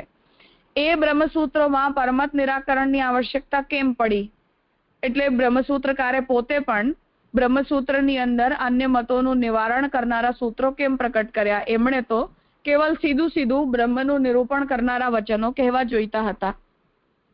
છતાં પણ જે લોકો મોક્ષ ઈચ્છે છે એમના માટે મોક્ષ સાધનોનું ઉપદેશ પણ સૂત્ર નિર્માણનું પ્રયોજન છે કે જેનાથી એ લોકો મુક્તિ પ્રાપ્ત કરવા માટેના સાધનો કરી શકે। અને પરમતોના પ્રવર્તકોની સર્વજ્ઞતાયા પ્રસિદ્ધિને કારણે એ મતોનું પણ મોક્ષ માટે અનુસરણ માનવાની સંભાવિત ભ્રાંતિથી મુમુક્ષુઓને બચાવવું પણ પડે કે અન્ય સાધનોથી પણ મુક્તિ મળી શકે એવું જો વિચાર કોઈના મનમાં આવતો હોય તો એ ખોટા માર્ગે દોરાઈ જશે। જે મહાપ્રભુજીએ પણ શાસ્ત્ર પ્રકરણના ઉपोद्घातમાં એ જ આજ્ઞા કરી કે જે લોકો સાત્વિક છે, ભગવત ભક્ત છે, એમને વસ્તુતઃ કોઈ સિદ્ધાંત બતાવવાની આવશ્યકતા નથી પડતી, પરંતુ એ લોકો કોઈ ખોટા મતોની અંદર ફસાઈને પોતાની દુર્ગતિ ન કરી લે એટલે એમને ત્યાંથી દૂર કરવા માટે અને એમને ત્યાંથી બચાવવા માટે આ મતોનું નિવારણ કરવું જરૂરી છે। એ જ પરમત નિરાકરણનું બ્રહ્મસૂત્રકારે પણ પ્રયોજન માન્યું છે। એટલે સાંખ્ય, યોગ, ન્યાય, વૈશેષિક, બૌદ્ધ, જૈન, પાશુપત અને અંતમાં પંચરાત્ર મતોની પણ આલોચના બ્રહ્મસૂત્રના ભાષ્યમાં શંકરાચાર્યજીએ કરી છે। તો અહીં એમણે પંચરાત્ર એટલે કે વૈષ્ણવ તંત્રને પરમત તરીકે સ્વીકાર્યા છે કે જેનું નિરાકરણ કરવું પડે। આ વચનના આધારે હવે ભાષ્યકારે પોતે જે શંકા સમાધાન પંચરાત્રના વિષયમાં કર્યા છે એનો વિચાર અહીં શ્યામકાકાજી આગળ કરી રહ્યા છે। કઈ પૂછવું છે કોઈને? हाँ राजा, અહીંયા આગળ દ્વિતીય પાદ के उपक्रम में भाष्यकार करते हैं। ये द्वितीय पाद નું કારણ શું? પ્રથમમાં જ કેમ? કારણ કે બ્રહ્મસૂત્ર ઉપર જેને પણ આ રીતનું લખ્યું છે તો એ બધાએ પરમત નિરાકરણની તો એટલે મીન્સ આવશ્યકતા હતી એટલે જ કર્યું છે ને જેને ભાષ્ય લખ્યું છે। તો સ્પેસિફિક દ્વિતીય પાદનું કઈ કારણ? ત્યાંના સૂત્રની અંદર આ કોઈ સબ્જેક્ટ મેટરનું કોન્ટેક્સ્ટ હશે। ઓકે,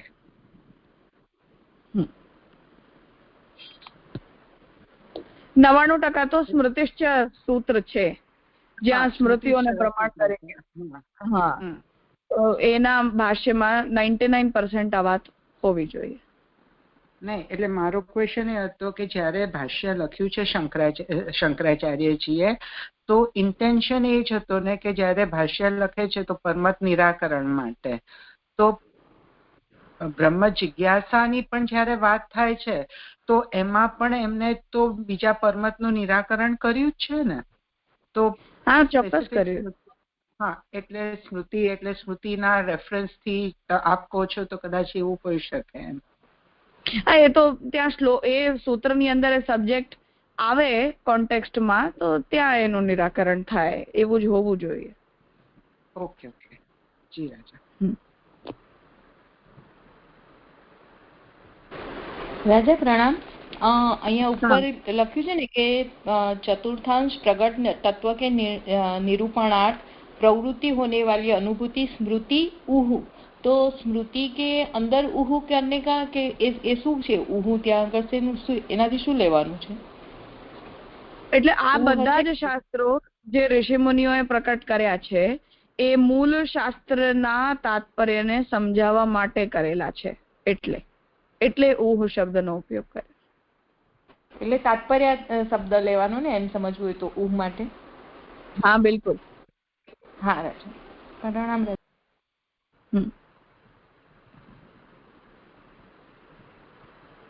હા પ્રીતિબેન. હા રાજા દંડવત પ્રણામ. આપણે એમ કહ્યું ને કે પરમતમાં જૈન સાંખ્ય યોગ, તો ઉપનિષદ એટલે સૂત્રોની અંદર જૈન મતનું પણ પરમત તરીકે જો ખંડન કરવામાં આવેલું છે તો તે વખતે જૈન મત પ્રવર્તતો હતો. અણુને તત્વ તરીકે માનનારા નિરીશ્વરવાદનું જે લોકો વિચાર કરે છે એમનું ખંડન કરેલું છે, તો જૈનો એની અંદર કન્સિડર્ડ છે. પછી ભાષ્યકારે જૈનોનું નામશઃ ખંડન કર્યું છે.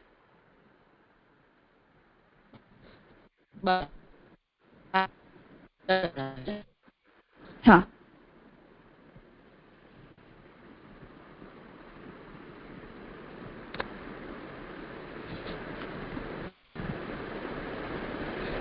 भाष्यकार कहते हैं पांचरात्र आगम ग्रंथों में भगवान को जगत की प्रकृति, उपादान रूप कारण तथा अध्यक्ष यों उभय रूप माना गया है. यह तो श्रुति से अविसंवादी धारणा है. इसी तरह अव्यक्त से पर प्रसिद्ध परमात्मा सर्वात्मा नारायण का आत्मना अनेकविध आत्मव्यूहों को प्रकट करना भी स एकदा भवति त्रिधा भवति जैसी अनेक श्रुतियों में उपलब्ध होता मत ही है. साथ ही साथ ईश्वर प्रणिधान के भी श्रुति स्मृति सिद्ध होने के कारण पांचरात्रोक्त अभिगमन, उपादान, इज्या, स्वाध्याय, योग, काल रूपी आराधन या निरंतर चिंतन भी अविसंवादी है. હવે અહીં શ્યામકાકાજી સર્વપ્રથમ એ વાતને સાબિત કરી રહ્યા છે કે પાંચરાત્રની અંદર બતાવેલા પ્રમાણ, પ્રમેય, સાધન અને ફલની વ્યવસ્થા શાસ્ત્ર મૂલક છે. જેમાં સૌથી પહેલા એ આજ્ઞા કરી કે પંચરાત્રમાં જે પ્રમેયનું નિરૂપણ કરવામાં આવ્યું છે, જેમાં નારાયણને આ જગતના અભિન્ન નિમિત્તોપાદાન કારણ તરીકે બતાવવામાં આવ્યા છે, એ વાત શાસ્ત્ર પ્રમાણે યોગ્ય છે. કેમ કે શાસ્ત્ર પણ એ વાતને કહે છે કે ભગવાન એક જ અનેક રૂપે પ્રકટ થાય છે. એના પછી આગમ તંત્રોની અંદર જે સાધનો બતાવવામાં આવ્યા છે મુક્તિ માટે, એ બધા સાધનોનો પણ વેદમાં બતાવેલા સાધનો સાથે કોઈ વિરોધ નથી. जिन अंशों में विसंवाद हैं वे हैं वासुदेव नामक परमात्मा से संकर्षण नामक जीव की उत्पत्ति, या जीव अनित्यत्व में पर्यवसित होने से नित्यात्मवादी वैदिक मान्यता से विरुद्ध है. संकर्षण नामक कर्ता से प्रद्युम्न नामक करण रूप मन की उत्पत्ति, वासुदेव संकर्षण प्रद्युम्न अनिरुद्ध की नियत 4 संख्या होना भी संगत नहीं होता, क्योंकि ब्रह्मा से लेकर स्तंभ पर्यंत सभी कुछ भगवान के व्यूह हैं. गुण गुणी के परस्पर भिन्न होने की धारणा भी विरुद्ध लगती है. वेद को गौण बनाना या उसकी निंदा जो आगम ग्रंथों में उपलब्ध होती है, उसके कारण भी आगम ग्रंथ मुमुक्षु जनों के लिए अनुपादेय सिद्ध होते हैं. હવે પ્રોબ્લેમેટિક પાર્ટ કેટલો છે જેનાથી શંકરાચાર્યજીને તકલીફ છે એને અહીં બતાવી રહ્યા છે કે વાસુદેવ નામના પરમ તત્વમાંથી સૌથી પહેલા સંકર્ષણ ઉત્પન્ન થાય છે. એક આ જે વાત કહી છે એ અયોગ્ય લાગે છે, કેમ કે જીવ તો નિત્ય છે એવી વાત કહી છે, તો જીવની ઉત્પત્તિ બતાવી એનો અર્થ છે કે જીવની અનિત્યતા બતાવી. સંકર્ષણ નામના કર્તાથી પ્રદ્યુમ્ન नामक करण रूप मननी उत्पत्ति, पछी वासुदेव, संकर्षण, प्रद्युम्न, अनिरुद्ध आ 4 संख्यामां भगवानना व्यूह बताववा ए पण योग्य નથી લાગતા, કેમ કે સૌથી પહેલા તો બ્રહ્માજી ઉત્પન્ન થયા છે અને પછી બ્રહ્માજીથી લઈને સપ્તઋષિ પર્યંત આગળ જેટલું કંઈ પણ ઉત્પન્ન થયું એ બધાની ઉત્પત્તિ પણ ભગવાનના વ્યુહ તરીકે બતાવવામાં આવી છે. તો કેવલ 4 વ્યુહ કેમ? આ બધા જ દેવી દેવતાઓ પણ ભગવાનની વ્યુહરૂપ વિભૂતિઓ કેમ નહીં? ભગવાન ગુણી છે અને આ બધા ભગવાનના ગુણોના રૂપમાં પ્રકટ થયા છે એવું કહેવું પણ યોગ્ય નથી લાગતું. આગમ શાસ્ત્રોની અંદર વેદને ગૌણ બતાવવાનો પ્રયત્ન કર્યો છે, કેમ કે વેદ જે છે એ કેવલ ચાતુર્વર્ણના લોકોનો જ ઉદ્ધાર કરવા માટે સક્ષમ છે, જ્યારે આગમ શાસ્ત્રો જે છે એ સર્વોદ્ધારક શાસ્ત્ર છે. આ ડિફરન્સને કારણે પણ આગમની અંદર જે વેદની મુખ્યતાને દબાવવાનો પ્રયત્ન કરવામાં આવ્યો છે એ પણ અયોગ્ય છે એવું અહીં પૂર્વ પક્ષી કહેવા માંગી રહ્યા છે. द्वितीयाध्याय के इसी द्वितीय पाद में जो अन्य मतों की आलोचना मिलती है उसके साथ पांचरात्र मत की आलोचना की तुलना करने पर शारीरक भाष्यकार का आलोचना करने का भाव कुछ कम कठोर लगता है, पर भाष्य व्याख्या वेदांत कल्पतरु और कल्पतरु परिमल पर्याप्त कठोर शब्दों में आलोचना यहाँ कर रहे हैं. शारीरक भाष्य की व्याख्याओं में किए गए आक्षेपों के परिहार की 4-5 रीतियां सोची जा सकती हैं. હવે દ્વિતીય અધ્યાયના દ્વિતીય પાદમાં જ્યાં અન્ય મતોની આલોચના મળે છે, જ્યાં સાથે સાથે આ પંચરાત્ર આગમની પણ આલોચના કરવામાં આવી છે, એમાં શારીરક ભાષ્યકાર પોતે એટલે શંકરાચાર્યજીએ પોતે તો બહુ કઠોર શબ્દોમાં કંઈ આ શાસ્ત્રોની આલોચના નથી કરી, પરંતુ પછીથી શારીરક ભાષ્યની વ્યાખ્યા કરનારી ટીકાઓ વેદાંત કલ્પતરુ અને કલ્પતરુ પરિમલ આમાં પંચરાત્રને વધારે સારી રીતે અપ્રમાણ સાબિત કરવાનો પ્રયત્ન કરવામાં આવ્યો છે. એનું નિવારણ એ જે આક્ષેપો ત્યાં પંચરાત્ર આગમ શાસ્ત્રો પર કરવામાં આવ્યા છે એનું નિવારણ કરવા માટે 4-5 મેથડ્સ વિચારી શકાય એવી આज्ञा શ્યામકાકાજી અહીં કરી રહ્યા છે.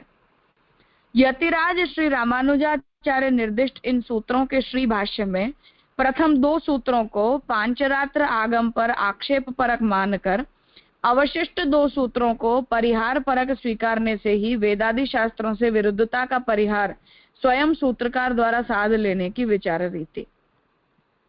पहलू पॉइंट तो आनी अंदर ए छे के रामानुजाचार्य द्वारा निर्दिष्ट आ सूत्रों जे श्री भाष्य छे एमां सौथी पहलाना 2 सूत्रों ने पंचरात्र आगम पर आक्षेप परक मानीने बचेला जे 2 सूत्रो छे एने परिहार परक स्वीकारवाथी ज वेदादि शास्त्रोनी अंदर विरुद्धतानु परिहार पोते पोते सूत्रकार करी लई शके छे. श्री यामुनेयाचार्य के आगम प्रामाण्य तथा वेदांत देशिक के श्री पांचरात्र रक्षा आदि में अपनाई गई दूसरी वैष्णव नीति के अनुसार महाभारत पुराणों में मिलते पांचरात्रागम के प्रशंसा वचनों के आधार पर इस बारे में वैदिक शिष्ट परंपरा की अनुमति दिखलाकर बीजू प्रमाण आनी अंदर ए छे के यामुनेयाचार्य आगम प्रामाण्य અને વેદાંત દેશિકે પાંચરાત્ર રક્ષા ગ્રંથની અંદર વૈષ્ણવી નીતિને માનીને મહાભારત અને પુરાણની અંદર જ્યાં જ્યાં પણ પંચરાત્ર શાસ્ત્રોને પ્રમાણ તરીકે માન્યા છે એ બધાના વચનો ત્યાં સંગ્રહિત કર્યા છે.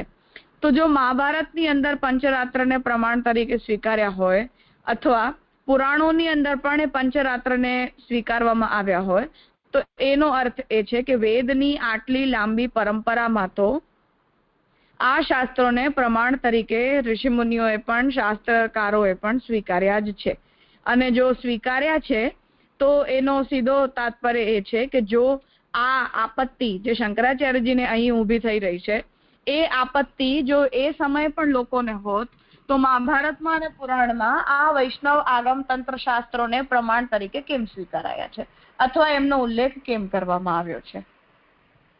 3 भगवत्पाद श्री मध्वाचार्य के अनुसार पांचरात्र मत के बजाय सूत्रकार यहाँ शाक्त मत का प्रत्याख्यान मान रहे हैं. अतः पांचरात्र आगम के वेद विरुद्ध होने की शंका को ही अप्रसक्त मानने की नीति। મધ્વાચાર્યજીએ જ્યારે આ દ્વિતીય પાદમાં સૂત્ર ઉપર ભાષ્ય લખ્યું ત્યારે એમણે જે વેદનો વિરોધ છે એ શાક્ત મતોમાં છે, પરંતુ જે વૈષ્ણવ મત છે એની અંદર નથી એવું એસ્ટાબ્લિશ કર્યું છે, અને એના કારણે આ સ્ટેન્ડ જ ખોટો પડી જાય છે કે બ્રહ્મસૂત્રકારે पंचरात्रને वेद विरुद्ध मान्या હોય। श्री जयंत भट्ट द्वारा न्याय मंजरी के चतुर्थ आहनिक में अपनाई सकल आगमों के प्रामाण्य के प्रतिपादन करने की रीति नीति। तो ત્યાં ન્યાય મંજરીની અંદર બધા જ આગમ શાસ્ત્રોને પ્રમાણ તરીકે સ્વીકાર્યા છે। इसके अनुसार बादरायण सूत्रों में आलोचित सांख्य, योग, न्याय, वैशेषिक, बौद्ध, जैन तथा शैव, वैष्णव सभी आगमों को प्रामाणिक मान लिया गया है। स्वयं उनके शब्दों में सभी आगमों को प्रमाण मानने पर तो कोई भी व्यक्ति आज यदि किसी आगम को रच लेता हो तो कल उसे भी शिष्टजनों द्वारा मान्यता प्राप्त हो ही सकती है, पर ऐसा सोचना व्यर्थ है, क्योंकि आज जिनको महाजनों के समूह में शिष्टजनों द्वारा समादरणीय माना जाता हो और जिनके मूल में लोभ आदि दोष दिखलाई न देते हो, उन्हीं को प्रमाण मानने की बात कही जा रही है। अतः कुट्टीनी मत को प्रमाण मानने की जैसी बात यहाँ सर्वथा अप्रासंगिक है। तो ત્યાં જયંત ભટ્ટ એ વાતને એક્સેપ્ટ કરે છે કે બધા જ આગમોને પ્રમાણ માનવાનો અર્થ એવો નથી કે આજે હું કોઈ આગમ શાસ્ત્રના નામે કોઈ ગ્રંથને પ્રકટ કરી દઉં તો તમારે એને પણ પ્રમાણ માની લેવાનું, પરંતુ શિષ્ટ પરંપરામાં આજ સુધી જેટલા શાસ્ત્રોને સ્વીકારવામાં આવ્યા છે, જેટલા શાસ્ત્રોનું પ્રામાણ્ય સ્વીકારવામાં આવ્યું છે, એ બધા જ શાસ્ત્રોને પ્રમાણ તરીકે સ્વીકારનારી આપણી આટલી લાંબી જે શિષ્ટ પરંપરા છે એ શિષ્ટ પરંપરા અનુસાર આ શાસ્ત્રોને પ્રમાણ તરીકે સ્વીકારવા જોઈએ। અને એ શિષ્ટ પરંપરામાં શૈવ, વૈષ્ણવ, શાક્ત આ ત્રણે આગમ જે ગ્રંથો છે એ પ્રમાણ તરીકે સ્વીકારાયેલા છે। કઈ પૂછવું છે કોઈને?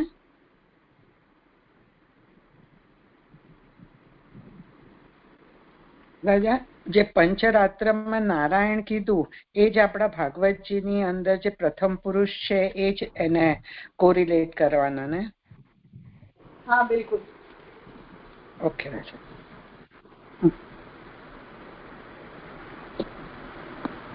અને આ શિષ્ટ પરંપરા એટલે એક્ઝેક્ટલી શું? ઋષિ પરંપરા, આપણાથી મોટા જે લોકો છે એમના દ્વારા આચરેલી પરંપરા.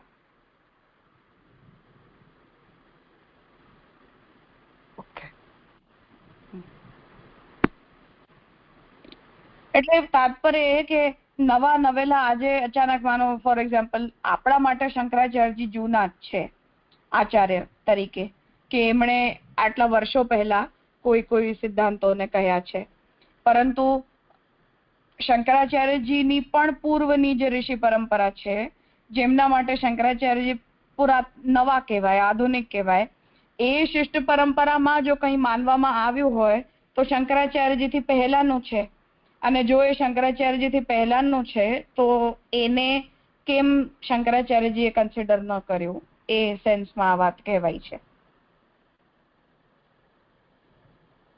ઓકે, એટલે જે મહાપ્રભુ જે વેદ, ગીતા, બ્રહ્મસૂત્ર અને ભાગવતની એક વાક્યતા કીધી એમ એ લોકોના પણ આચાર્યએ કોઈક એક વાક્યતા કીધી, એ એક વાક્યતા પાળતા હોય એટલે means if they follow the same pattern તો એ શિષ્ટ પરંપરા થશે. હા, એટલે મારા માનો આજે હું કંઈક કહી રહી છું ફોર એક્ઝામ્પલ, તો એઝ અ ફોલોઈંગ જે લોકો મારી વાતને સાંભળી રહ્યા છે એમણે મારી શિષ્ટ પરંપરામાં પહેલા મહાપ્રભુજી, ગોસાઈજી, ગોપીનાથજી વગેરેને કન્સિડર કરવા જોઈએ, અને એના પછી જેટલા પણ ગોસ્વામી બાળકો મારી ઉપરની 16 પેઢીમાં થયા એમને કન્સિડર કરવું જોઈએ કે એ લોકોએ શું માન્યું છે અને શું નથી માન્યું. પછી મારી વાતના પ્રામાણ્યનો વિચાર થાય. મારાથી મોટાઓ જ્યારે બેઠા હોય એ સમયે મેં જે કહ્યું એના કરતા તો મારા કરતા મોટાઓના કહેલા વચનોની વેલ્યુ વધારે થઈ કે નહીં, એ રીતે. સો ઇન ધેટ સેન્સ એ બરાબર છે રાજા. સોરી. ના, વાંધો નહીં.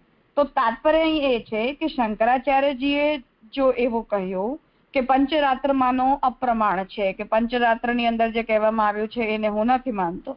ઠીક છે, આ શંકરાચાર્યજીનો પર્સપેક્ટિવ હોઈ શકે, પણ શંકરાચાર્યજી કરતા મોટાઓએ જે કહ્યું છે એ ફર્સ્ટ ઓફ ઓલ કન્સિડરેબલ છે. એવી રીતે કે આટલા વર્ષોથી આપણે ત્યાં કેવી રીતે શું ચાલતું આવ્યું, કે આપણા મોટાઓએ આ વિષયમાં શું કહ્યું, એનો તો વિચાર આપણે પહેલા કરવો જોઈએ કે ના કરવો જોઈએ એમ.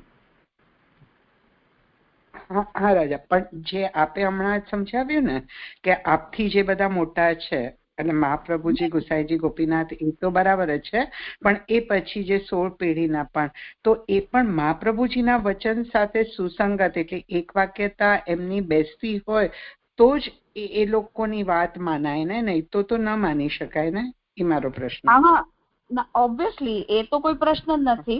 આચાર્ય ત્રયના વચનોનું પ્રથમ પ્રામાણ્ય છે, આમાં તો કોઈ ડાઉટ છે જ નહીં. જે વાત અહીં હા, તો અહીં મહાપ્રભુજી એ આજ્ઞા કરવા માંગી રહ્યા છે, સોરી શ્યામગોકાજી એ સમજાવવા માંગી રહ્યા છે કે શંકરાચાર્યજીએ અપ્રમાણ કહી દીધું તો ચલો મારા કરતા તો શંકરાચાર્યજી મોટા છે અને મારા સિનિયર છે, એટલે હું શંકરાચાર્યજીને માનો અત્યારે કન્સિડર કરીને ચાલી રહી છું. પણ જે સમયે શંકરાચાર્યજી આ વાત બોલી રહ્યા છે ત્યારે એમણે પોતાના કરતા સિનિયર્સને પણ તો ચેક કરવા જોઈએ કે નહીં એમ. જી રાજા, ક્લિયર. એ સેન્સમાં કહી રહ્યા છે. Okay okay.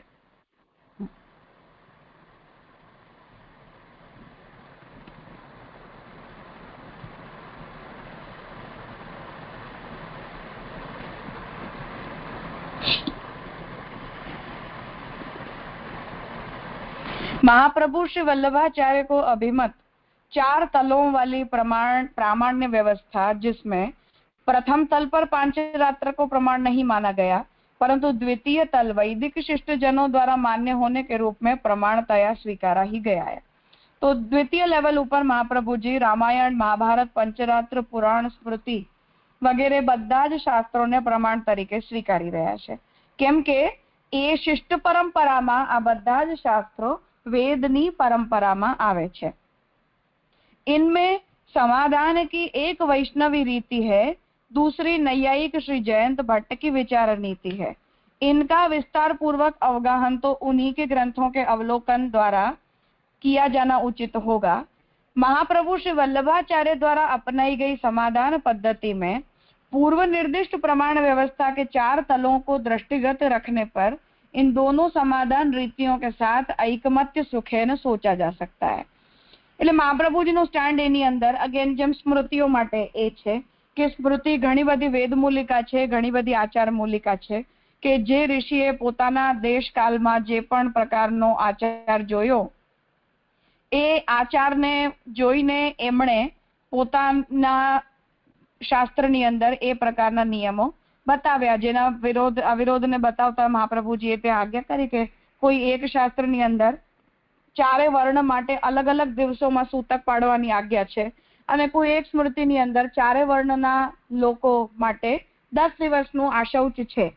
હવે આ બંનેમાંથી સાચું શું, કેમ કે બંને સ્મૃતિઓની અંદર એ વાત છે. તો ત્યાં મહાપ્રભુજીએ કહ્યું કે એક ઋષિએ પોતાના દેશમાં એવો આચાર જોયો અને બીજા ઋષિએ પોતાના દેશમાં બીજો આચાર જોયો. એના કારણે બંને સ્મૃતિઓની અંદર આપણને અલગ અલગ સ્ટેન્ડ જોવા મળે છે. પણ આપણે શું કરવું, તો મહાપ્રભુજી આજ્ઞા કરી કે જેવો આપણો દેશાચાર હોય, જેવો કુલાચાર હોય એ રીતે વ્યવહાર કરવો જોઈએ. દેશના આચાર અને કુલાચારનો ભંગ થાય એવા શાસ્ત્રના આજ્ઞાનું પણ આપણે પાલન કરવા જઈએ તો લોકની અંદર નિંદાનું પાત્ર બનીએ. એ વિચાર નીતિ જેમ ત્યાં મહાપ્રભુજીએ ડેવલપ કરી એ રીતે આ બધા જ શાસ્ત્રોની અંદર પણ સમાધાન કરવાની મહાપ્રભુજીની એ નીતિ છે કે પ્રારંભિક અવસ્થામાં આ ચારેથી આપણે વાતને, તત્વોને સમજી લેવી જોઈએ.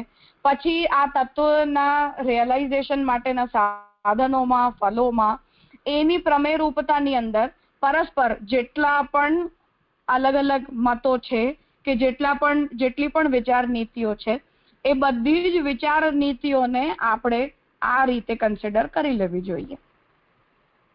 फिर भी इसके विस्तार में जाने से पहले प्रस्तुत आलेख पत्र में स्वातंत्र्य भी जो विवक्षित है तदर्थ प्रवृत्त होना चाहेंगे. एतदर्थ भगवत्पाद श्री शंकराचार्य द्वारा प्रदर्शित अविसंवाद और विसंवाद का विमर्श तथा श्रुति आदि निगम शास्त्रों के बहिसाक्ष्य तथा आगम शास्त्रों के आंतर साक्ष्य के आधार पर उनके स्वरूप प्रामाण्य और एक वाक्यता की कुछ रूपरेखा विवक्षित है। तो हवे અહીં સૌથી પહેલા શ્યામકાકાજી આ આગમ શાસ્ત્રોના વિષયમાં શાસ્ત્રનો વિચાર શું રહ્યો છે, શિષ્ટ પરંપરા શું રહી છે એને બતાવવા જઈ રહ્યા છે, જેનાથી આ પ્રોબ્લેમ સોલ્વ કરી શકાય. કંઈ પૂછવું છે કોઈને?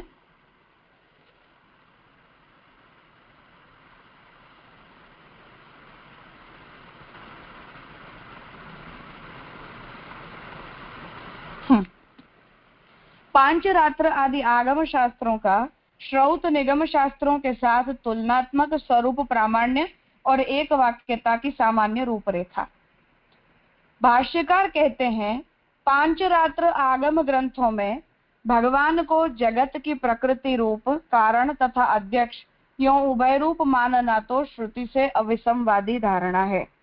उल्लेखनीय है कि शांकर वेदांत और वल्लभ वेदांत के बीच भी यहाँ कुछ अविसंवाद सा प्रकट हो गया है, क्योंकि अन्यथा शारीरिक भाष्य और अणुभाष्य के बीच प्रमुख विवाद तो यही है कि शांकर भाष्य प्रपंच को आविद्यक भ्रमारोप और ब्रह्म को उसका विवर्तोपादान या अधिष्ठान मानता है. હવે શંકરાચાર્યજીની સૌથી પહેલી આપત્તિ એ છે કે પાંચરાત્રની અંદર ભગવાનને જગતનું ઉપાદાન અને નિમિત્ત કારણ કહ્યા છે. આ જ પ્રોબ્લેમ આપણી અને મહાપ્રભુજીની વચ્ચે પણ, મહાપ્રભુજી અને શંકરાચાર્યજીની વચ્ચે પણ છે કે શંકરાચાર્યજી જે છે એ એવું માની રહ્યા છે કે આ જગતના ઉપાદાન કારણ બ્રહ્મ નથી હોતા, પરંતુ આ જગત તો કેવલ ભ્રાંતિરૂપ હોવાને કારણે બ્રહ્મનું વિવર્ત છે અને વિવર્તમાંથી ઉત્પન્ન થયેલી આ જગતની સૃષ્ટિ છે. એ પ્રોબ્લેમ જે શંકરાચાર્યજીને પંચરાત્રથી થઈ રહી છે એ પ્રોબ્લેમ મહાપ્રભુજી અને શંકરાચાર્યજીના સ્ટાન્ડની વચ્ચે પણ છે. એના માટે કહી રહ્યા છે, શંકરાચાર્યજીના ભાષ્યનું વચન છે કે ब्रह्म स्वतः ही जगदात्मना परिणत हो भी और अपरिणत भी रहे ऐसा स्वीकारा नहीं जा सकता. सूत्रकार भी अतएव परमार्थ दृष्टि से वह अनन्य है ऐसा कहते हैं. व्यवहार दृष्टि रखकर लोक में जैसे मृत्तिका घटका या जैसे समुद्र तरंग का उपादान कारण बनते हैं, वैसे ही ब्रह्म भी बनता है. यो महासमुद्र जैसा ब्रह्म का निरूपण भी करते हैं. यहाँ कार्य रूप प्रपंच का निरसन किए बिना परिणाम प्रक्रिया अपनाई गई है, ब्रह्म की सगुणोपासना में उसका विनियोग हो पाए एतदर्थ. હવે શંકરાચાર્યજી એ કહી રહ્યા છે કે જગતના ઉપાદાન કારણ તરીકે બ્રહ્મને ન સ્વીકારી શકાય, કેમ કે બ્રહ્મ જગતના રૂપમાં પરિણમિત થઈ પણ જાય અને અપરિણત રૂપથી જગતથી અલગ પણ રહે એવું બંને સ્વીકારી શકવું સંભવ નથી. બંનેમાંથી કોઈ એક જ સ્ટાન્ડને આપણે સ્વીકારી શકીએ.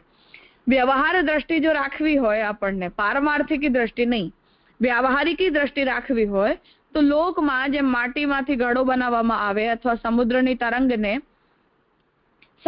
આપણે સમુદ્રની તરંગનું ઉપાદાન કારણ કહીએ, એવી રીતે બ્રહ્મને જગતનું ઉપાદાન કારણ કહેવું હોય તો કહી શકાય. અહીં કાર્યરૂપ પ્રપંચનું નિરસન કર્યા વિના પરિણામ પ્રક્રિયા બતાવવામાં આવી છે અને બ્રહ્મની સગુણોપાસના જે લોકો કરે છે, એટલે ઉપાસના જેટલા પણ લોકો કરે છે, એની અંદર આનો વિનિયોગ થઈ શકે કે હું જેની ઉપાસના કરું છું એ જગતના ઉપાદાન કારણ છે. એ નીતિને માનવી જોઈએ કે એના કારણે આવી વાત ત્યાં કરવામાં આવી છે. अणुभाष्य जबकि उपासनार्थ नहीं प्रत्युत तत्वतः प्रपंच को परब्रह्म परमात्मा भगवान का आनंदात्मक लीला विलास और लीला करता ब्रह्म को उसका अविकृतोपादान मानता है. શંકરાચાર્યજી એવું કહ્યું કે વ્યાવહારિક રીતે જે લોકો ભગવાનની ઉપાસના કરવા માંગે છે એ લોકોને ઉપાસના કરવા માટે સરળતા રહે અથવા પોતાના ઉપાસકના તત્વરૂપને એ લોકો આ રીતે સમજી શકે, એટલે ત્યાં જગતના ઉપાદાન કારણ તરીકે બ્રહ્મને બતાવવામાં આવ્યા છે. પણ મહાપ્રભુજીએ કેવલ ઉપાસના માટે નહીં પરંતુ વસ્તુતઃ તત્વતઃ બ્રહ્મને જગતના ઉપાદાન કારણ માન્યા છે. તો આ મહાપ્રભુજીનું ભાષ્ય છે કે किन्हीं को वाचारंभण श्रुति का अर्थ ऐसा प्रतीत होता है कि कार्य प्रपंच केवल वाणी विलास का ही विषय है, वस्तुतः कार्य जैसा कुछ प्रकट होता नहीं है. तब तो ब्रह्म को किसका कारण मानना कार्य और कारण का यहाँ अनन्यत्व तादात्म्य विवक्षित है, न कि मिथ्यात्व। अतः मिथ्यात्व का प्रतिपादन करने वालों ने व्याख्यारूप ब्रह्मसूत्र और व्याख्येय श्रुति दोनों के अर्थों के विनाश द्वारा ब्रह्मवाद का ही श्राद्ध कर दिखाया, जबकि अलौकिक प्रमेय के बारे में ब्रह्मसूत्रों के अनुसार ही निर्णय करना उचित था, न कि स्वतंत्र कुछ कल्पना द्वारा। इसीलिए तो तर्का प्रतिष्ठानाद सूत्र में इस तरह की कल्पनाओं का निराश किया गया है। अतः यहाँ इस सूत्र में कार्य प्रपंच के मिथ्या होने की बात सोची नहीं जा सकती। एक उपादान या समवायी कारण के ज्ञान से सभी उपादेय या समवेत कार्यों के ज्ञान के संदर्भ में यहाँ अनन्यत्व पद प्रयुक्त हुआ होने से यह बात प्रकरण से भी विरुद्ध है। तो महाप्रभुजी અહીં શંકરાચાર્યજીનું ખંડન કરી રહ્યા છે કે વાચારંભણ શ્રુતિથી એમણે જગતને વાણીવિલાસનો વિષય બતાવીને મિથ્યા સાબિત કર્યું। આવું મિથ્યાત્વનું પ્રતિપાદન કરવાવાળાઓના વ્યાખ્યારૂપ બ્રહ્મસૂત્ર અને વ્યાખ્યેય શ્રુતિ બંનેના અર્થનો નાશ થઈ ગયો છે। અને નિયમ તો એ છે કે આપણે જ્યારે તત્વ નિર્ણય કરીએ તો બ્રહ્મસૂત્રના આધારે કરવું જોઈએ, સ્વતંત્ર રીતે ન કરવું જોઈએ। એટલે જ તર્કા પ્રતિષ્ઠાના સૂત્રમાં પણ આપણી કલ્પનાઓથી જે પણ તત્વનો નિર્ણય કરવામાં આવે છે એને ખોટું બતાવવામાં આવ્યું છે। એટલે આ સૂત્રમાં કાર્યપ્રપંચના મિથ્યા હોવાની વાત નથી વિચારી શકાતી। એક ઉપાદાન કે સમવાયી કારણના જ્ઞાનથી બધા જ ઉપાદેય કે સમવેત કાર્યોનું જ્ઞાન થઈ શકે છે। એટલે જ અનન્યત્વ પદ બતાવ્યું છે, જેને શંકરાચાર્યજી એમ કહી રહ્યા છે કે અનન્ય હોવાનો મતલબ કે બ્રહ્મ એક છે, બ્રહ્મ સિવાય બીજું કંઈ નથી। એટલે જગતની પારમાર્થિકી સત્તા નથી હોઈ શકતી, કેવલ બ્રહ્મની જ પારમાર્થિકી સત્તા હોઈ શકે। મહાપ્રભુજી આજ્ઞા કરી રહ્યા છે કે અનન્યત્વ પદનો અર્થ જગતનું મિથ્યાત્વ સાબિત કરવું નથી, પરંતુ કેમ કે બ્રહ્મ જ ઉપાદાન છે એટલે જગત એ બ્રહ્મથી અલગ નથી। એટલે એક વિજ્ઞાનેન સર્વમિદં વિજ્ઞાતમ ભવતિના સિદ્ધાંત પ્રમાણે એક બ્રહ્મને જાણી લેવાથી બ્રહ્મમાંથી ઉપાદેય તરીકે ઉત્પન્ન થયેલા બધા જ પદાર્થોનું જ્ઞાન થઈ શકે છે, એવું બતાવવા માટે અનન્યત્વ શબ્દનો પ્રયોગ થયો છે। એટલે શંકરાચાર્યજી જે અર્થ કરી રહ્યા છે એ પ્રકરણથી પણ વિરુદ્ધ છે। લોકમાં થનારી લીલાની જેમ જ કાર્ય પ્રપંચને પણ બ્રહ્મના પોતે અને બ્રહ્મ અંદર અને બહાર બંનેથી પ્રકટ કર્યું છે। આ બધું બ્રહ્મની લીલા માત્ર છે। એટલે જગતના વસ્તુતઃ ઉપાદાન કારણ તરીકે મહાપ્રભુજીએ બ્રહ્મને સ્વીકાર્યા છે, કેવલ ઉપાસના માટે नहीं।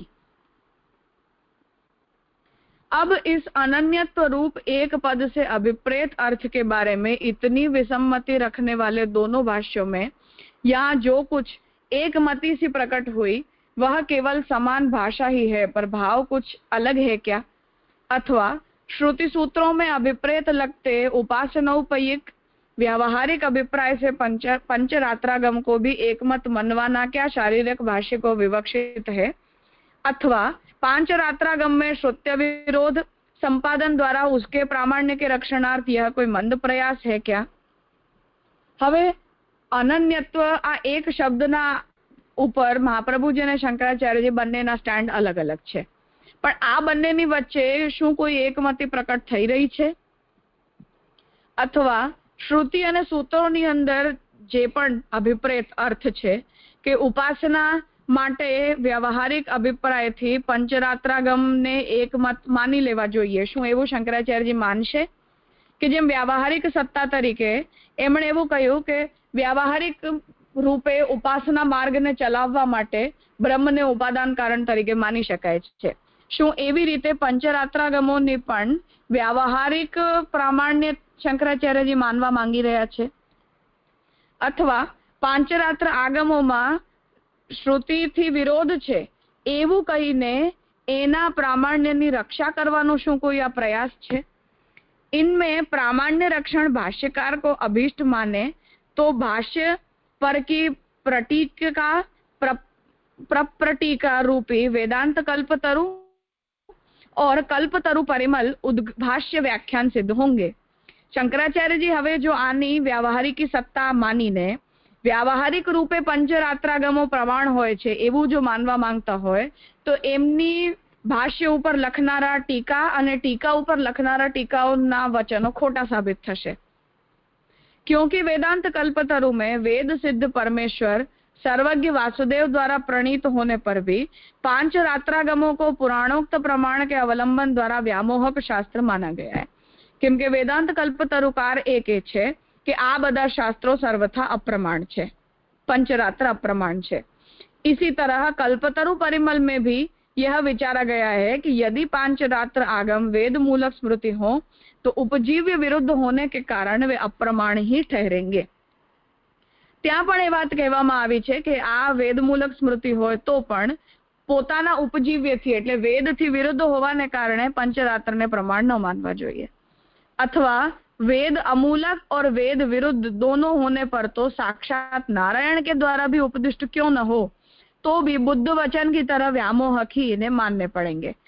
એટલે જેમ બુદ્ધ ભગવાનના અવતાર હોવા છતાં પણ બુદ્ધના વચનોને વેદ વિરુદ્ધ હોવાને કારણે આપણે અપ્રમાણ માનીએ છીએ, એવી રીતે પંચરાત્ર નારાયણ દ્વારા ઉપદિષ્ટ હોય તો પણ એને વ્યામોહક માનવા જોઈએ।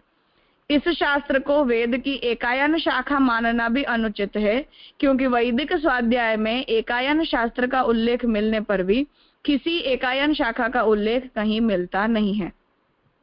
अतः पांचरात्र आगम का अनुसरण करने वालों को तो ब्राह्मण्य ही लुप्त हो जाता है ऐसा मानकर चलना चाहिए। ऐसा कठोर विधान भी कल्पतरु परिमल में किया गया है।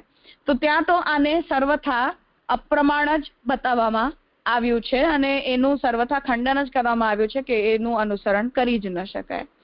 अतः उपासनोपयिक व्यावहारिक अभिन्न निमित्तोपादान भाव से परमेश्वर को सृष्टि का कारण मानकर ऐसे परमेश्वर की उपासना के निरूपणार्थ आगमों को प्रवृत्त मानने को उद्यत होते हैं तो पांचरात्रागमों के वास्तविक अभिप्राय के विमर्शार्थ उद्यत होना पड़ेगा।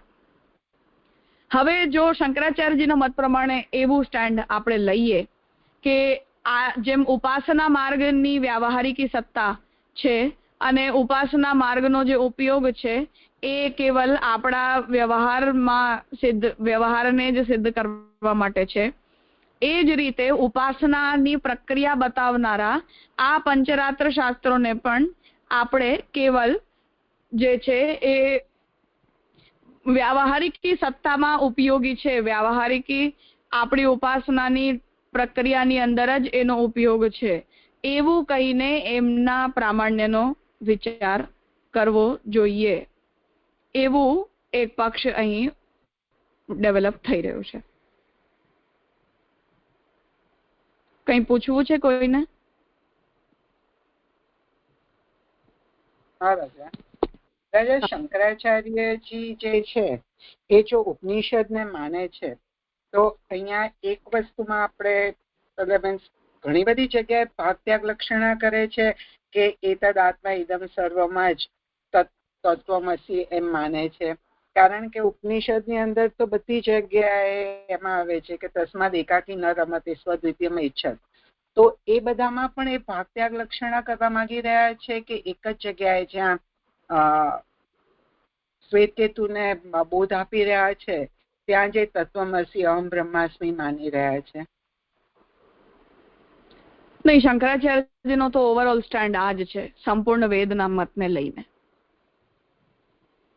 એટલે સંપૂર્ણ વેદની અંદર જ્યાં ત્યાં બ્રહ્મનું સર્વ રીતે વર્ણન આવે છે કે સ એકાકી ન રમતે એ રીતનું વર્ણન આવે તો ત્યાં પણ એ પોતાની રીતે છે એને મીન્સ ફોર્મેશન કરીને એક્સપ્લેન કરી રહ્યા છે, એ રીતનું સમજવાનું ને?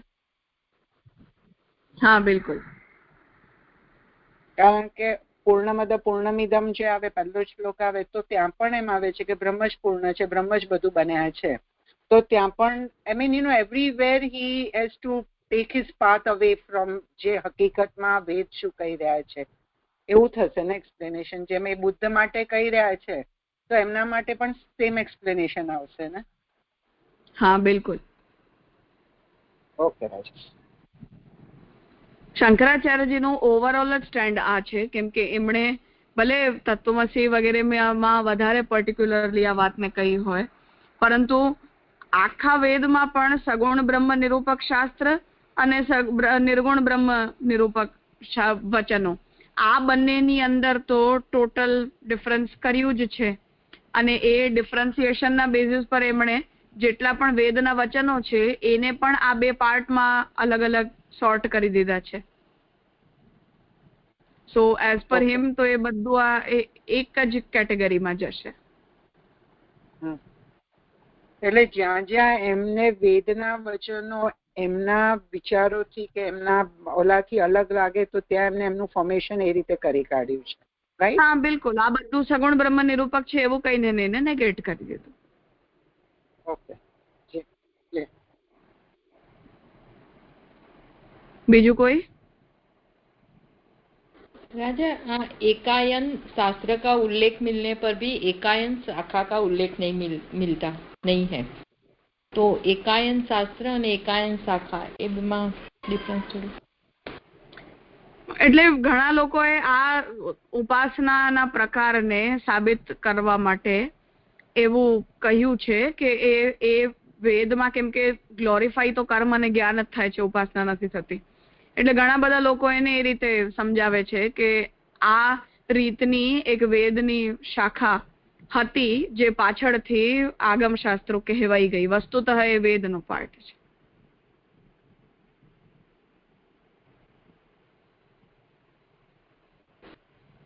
એટલે ઉપાસના માટેની જે કર્મ ને જ્ઞાન છે પૂર્વકાંડ એની વાતને અહીંયા એકાયન શાસ્ત્ર શાખાથી લીધું છે, એવું થશે? હા, એવું ઘણા લોકોનું મત છે કે વેદની અંદર પહેલાથી આ રીતે હતું જ, પણ એવી કોઈ શાખા ઉપલબ્ધ નથી થતી, એટલે આવું કહીને તંત્રશાસ્ત્રને જસ્ટિફાઈ નહીં કરી શકાય. હા રાજા, ક્લિયર. પ્રણામ રાજા.